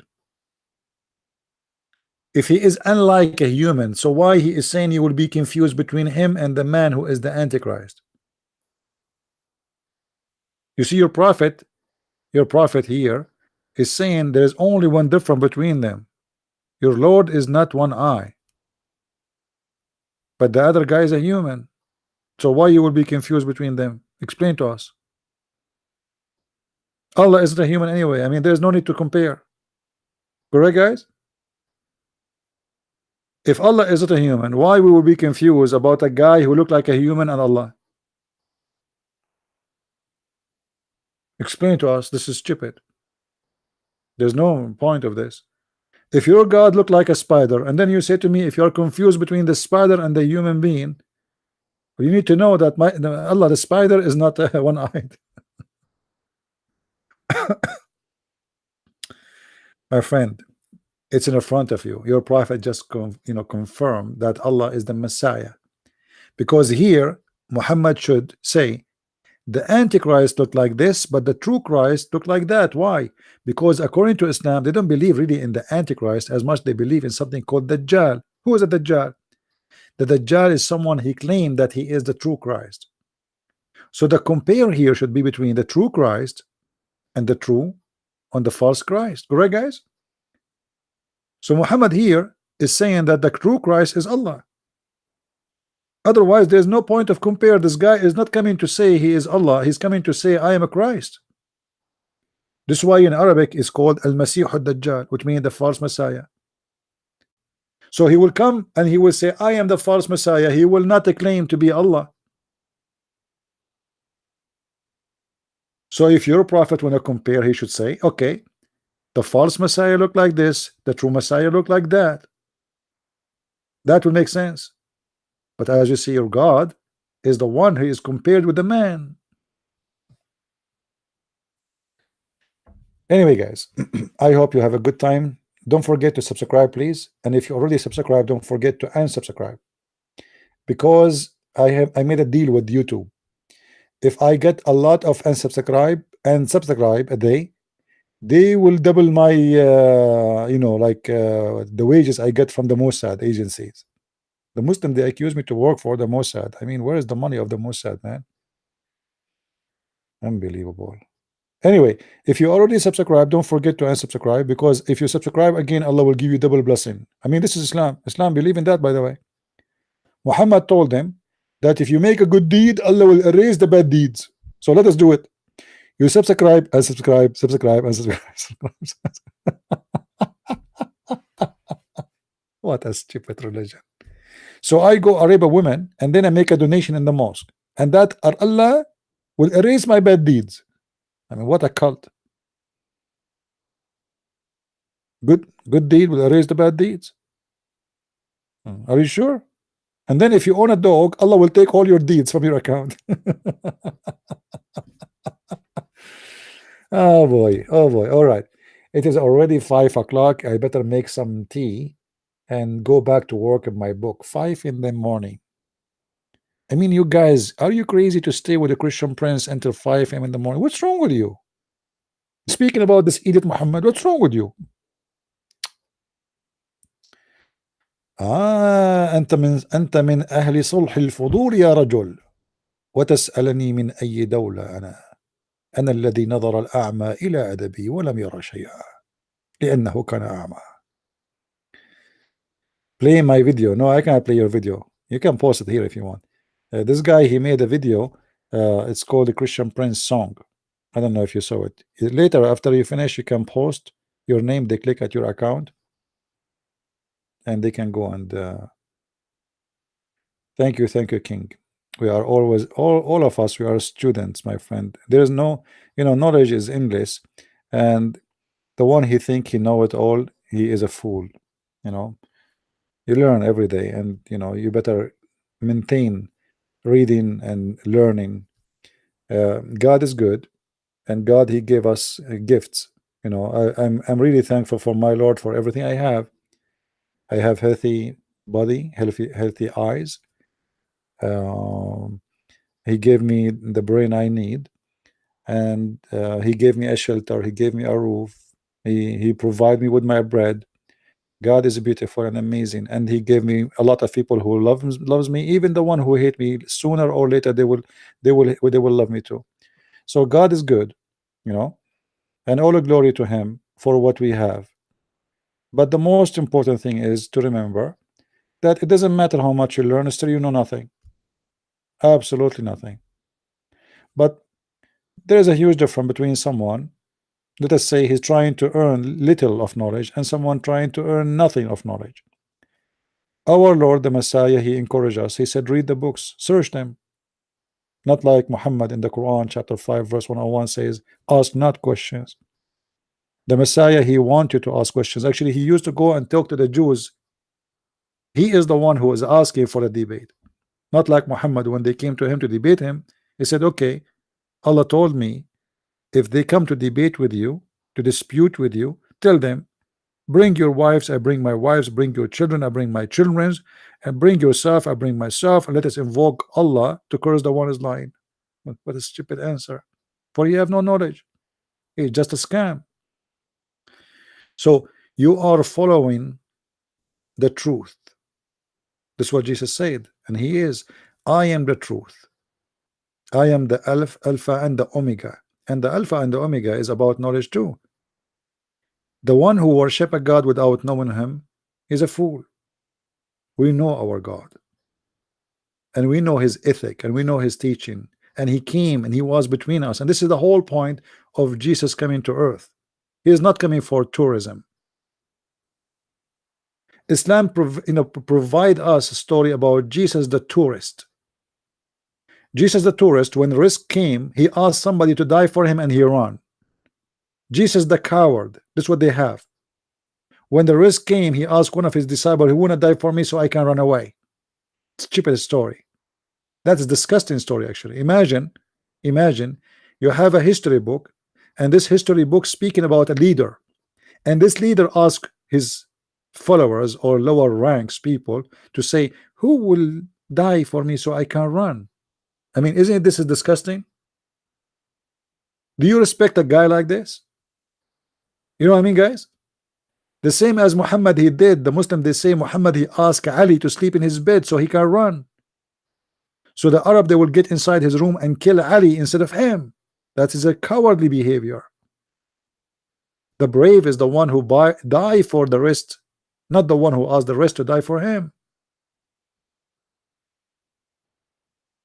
We don't belong to such a coward person. And knowledge is a must for you if you are a Christian. So I encourage every Christian, when the Muslims they ask you a question, go and read the Bible. That's a good thing. That's a good thing, because the Bible they encourage you, the Muslim they encourage you to read your book, a book maybe you are not reading lately, or maybe some of you never even touch it.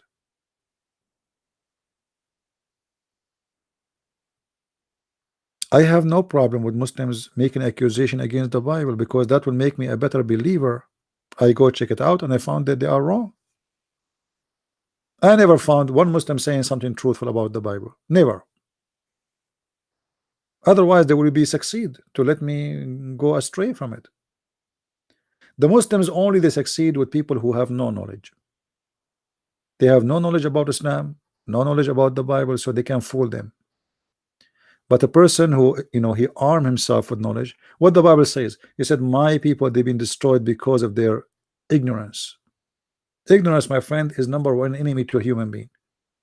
Why millions of people die because of cancer? Simply because of ignorance. Time will come and the medicine of the cancer maybe will cost you $1.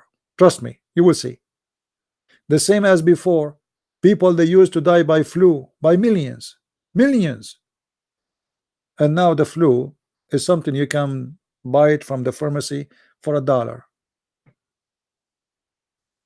Nobody died from the flu. Ignorance.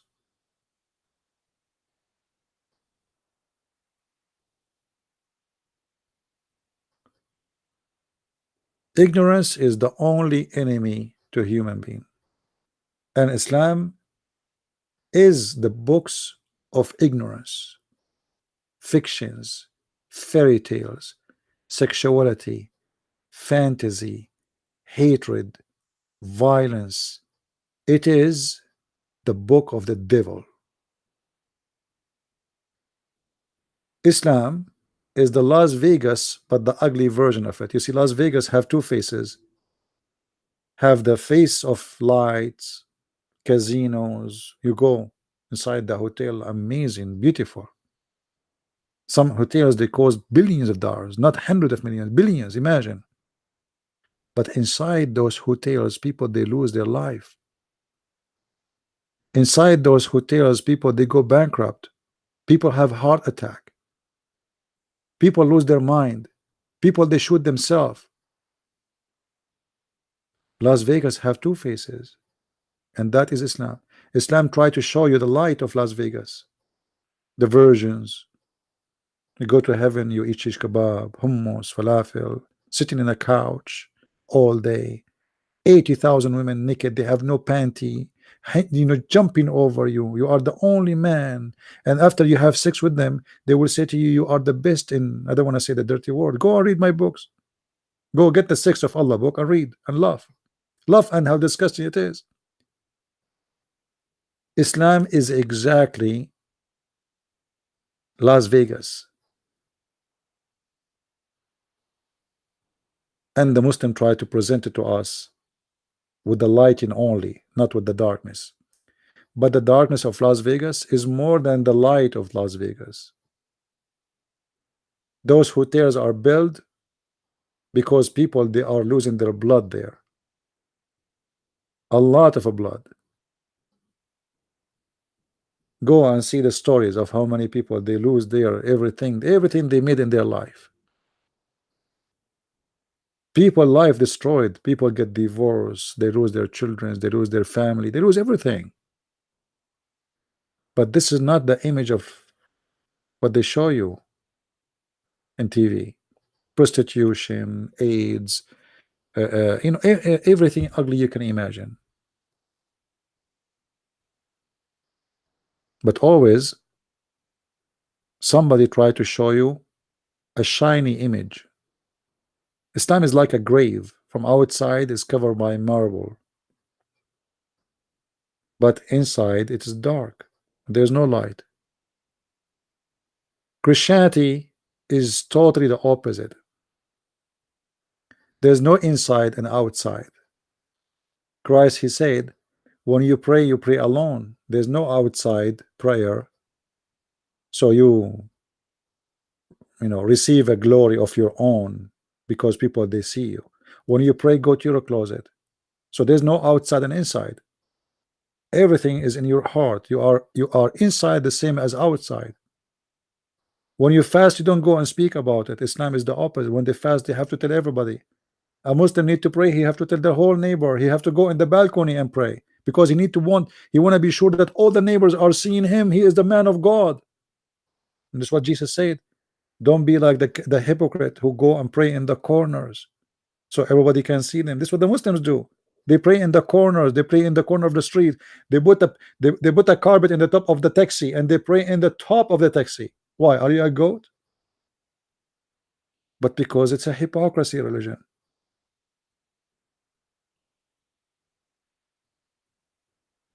Islam is a tradition, not a faith. Islam is about worshiping a man, not a God. You know, you say the F word to Allah, nobody kill you in the Middle East. You say the F word to Muhammad, they will chop your head in a second. According to Sharia law, actually, if you say insult to the Prophet, you will be killed even if you repent. If you say an insult to Allah, they give you 3 days to repent. 3 days to repent, and you go free as if you not did nothing. But if you insult the Prophet, that's it, you are dead. So who's God?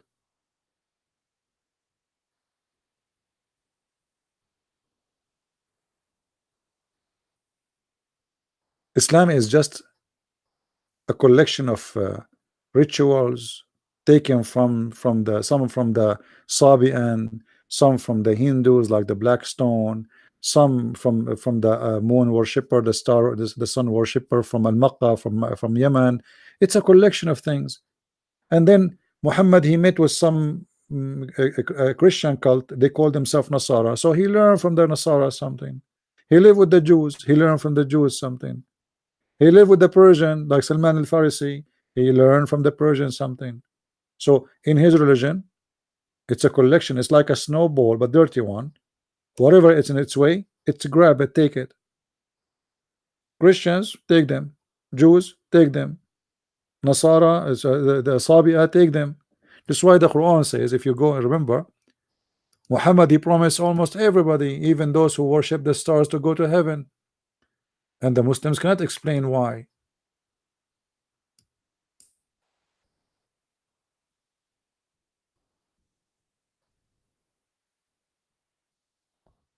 إن الذين آمنوا والذين هادوا والنصارى والصابئين ومن آمن بالله واليوم الآخر etc. Those are what? They are going to go to heaven. Read it. Even Sabians, go and search for the Sabian. Search for the Sabian. How the Sabian they will go to heaven? You see, the Muslim, they claim that the 3 religion have one source. It's Allah. Christianity, Judaism, and Islam. That's false. Because Muhammad is saying here, the Sabian, they don't worship the same God as the Christian God. Actually, the Sabian, they call Adonai the enemy, the devil. If you have my book, you will read there. If you have the Deception of Allah, you will see how the Sabian. Actually, I think I wrote this not in the Deception of Allah. I think this is in the Root of the Quran. This is the new book I'm working in. So the Sabian, you know, they call Adonai the devil of the Jews. How the Sabian and the Jews, they will go to the same heaven if they are enemies. The Sabian, they consider the Jews, the God is their enemy for a very simple reason. Anyone know why? What is the reason?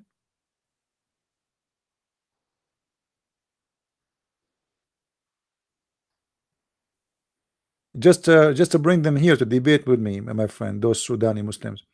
Anyone know why the Sabians they hate the Jews? Sure, I know Osama Dakdok. Osama Dakdok is my older friend of mine. We made many radio show together. Why the Sabian they hate the Jews? Okay, one more things before we go, just to teach you something new. The Sabian they hate the Jews. Remember the story of the Pharaoh? the army of the Pharaoh is destroyed, correct? The Sabian is one of the oldest religions in the Middle East. And according to the Sabian history, the Pharaoh himself was a Sabian. You see? All this area was a Sabian. Even Muhammad, he was called a Sabian. Sabian was a very, like, was number one religion in the world at that time. Or let us say in the Middle East world. All the way from Iraq, all the way to Egypt is Sabian. For sure, except the Jews. So when Moses he crossed the sea and the army of the Pharaoh destroyed, and this is a proof again that this is a true story.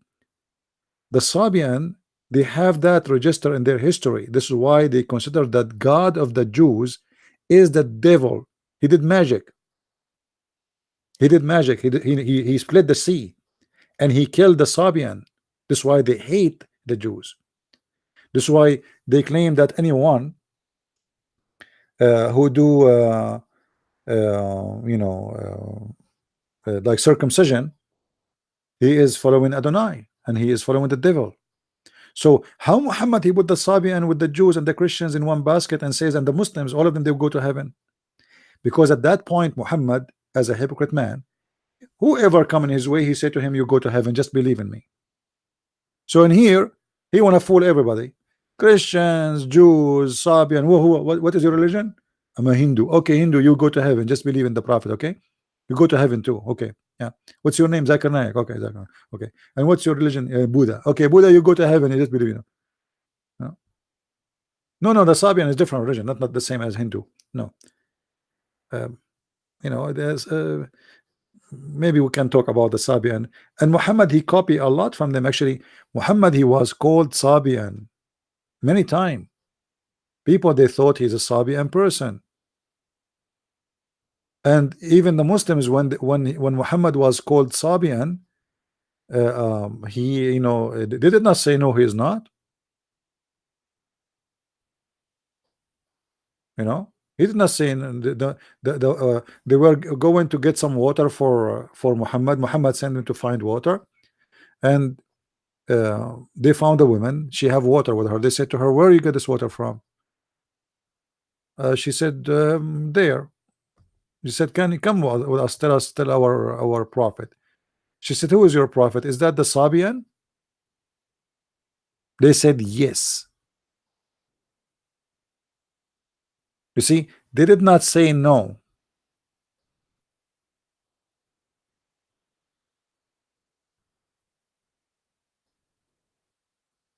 They did not say no. Actually, let me find you the hadith.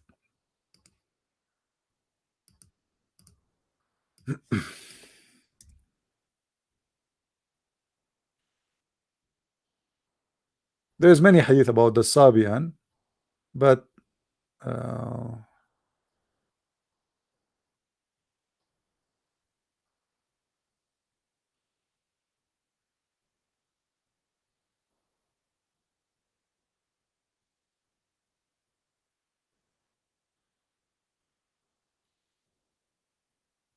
let's see. I'm trying to find it. I don't know.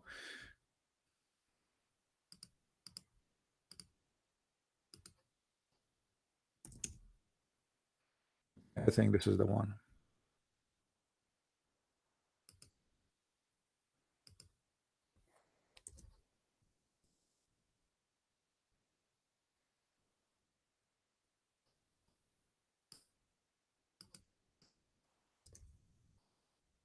All right.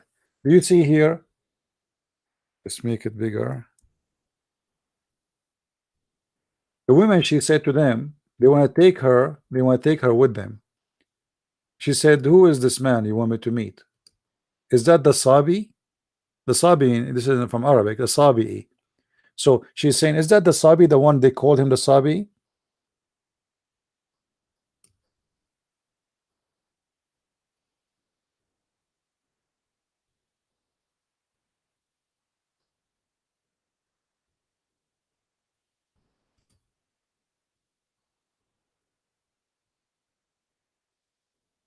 You see it? And the translation here actually is not too much accurate, but it's okay. So here she said, uh, do you mean the man who is called the Sabi with the new you see the between two bracket the new religion doesn't say that, it says Sabi. Sabi is a name for the Sabian. They replied yes. Why the Muslim did not say no? He's a Muslim, not Sabi. The Muslim, they will say to you, oh, the word Sabi mean a new religion. That's false.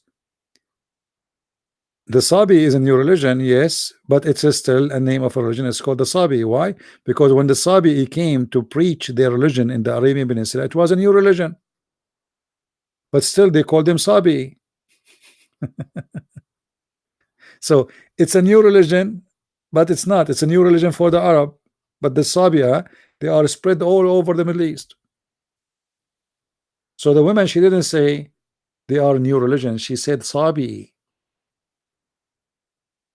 So because those people, they became very popular, people are converting to their cult. So when somebody convert, they say, oh, he's Saba'a, which means he became Sabi, because this is where people they convert usually. So she said, is he the Sabi? He said yes. He didn't say no. He didn't say no, he's a Muslim. And if Muhammad have the same religion of Adam and Abraham, why this is a new religion? If Muhammad and the tribe of Quraysh, both of them, they worship the same God, his name is Allah. So how this is a new religion? This is supposed not to be, because even Quraysh, they worship Allah. You see, what Muslims don't tell you, that Quraysh, they worship Allah, but they worship Allah beside other gods. That's all.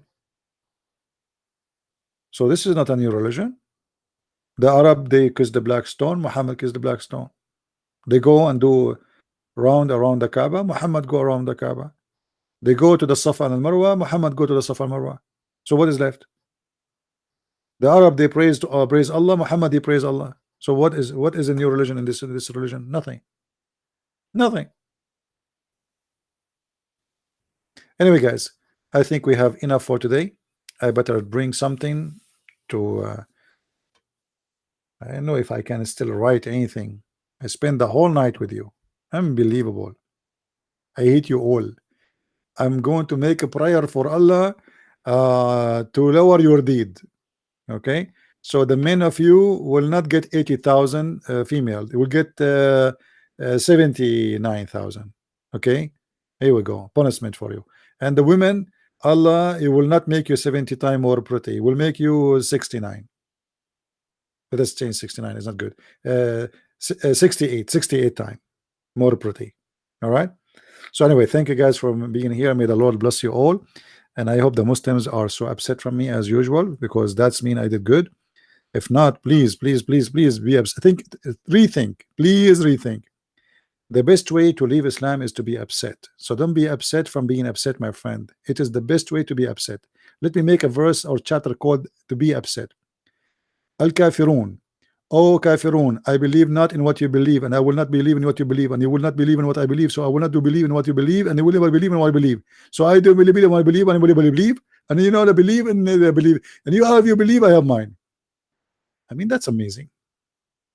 That's so beautiful and so hot. I mean, look at, like, I eat not what you eat, and you will not eat what I eat, so I will not do eat what you will not eat. I will never eat what you eat, and you have to not eat what you eat, and you will never eat what you eat, because you would not do eat what I eat, and I will never ever eat what you eat. For I have my food, you have yours. I mean, this is deep. This is convincing me that this is God. And this is always in chapter of Al-Kafirun. Very deep. Allah, he took a lot of time to make this chapter. This is a miracle. So thank you guys for me being here. And may the Lord bless you all, keep you in good health and wealth. And until we see you soon again, I say, Christ is Lord, Islam is false. And I'm not going to play music. It is late or early morning for some of you. With this, I say good bless and see you soon again. Bye-bye. Take care.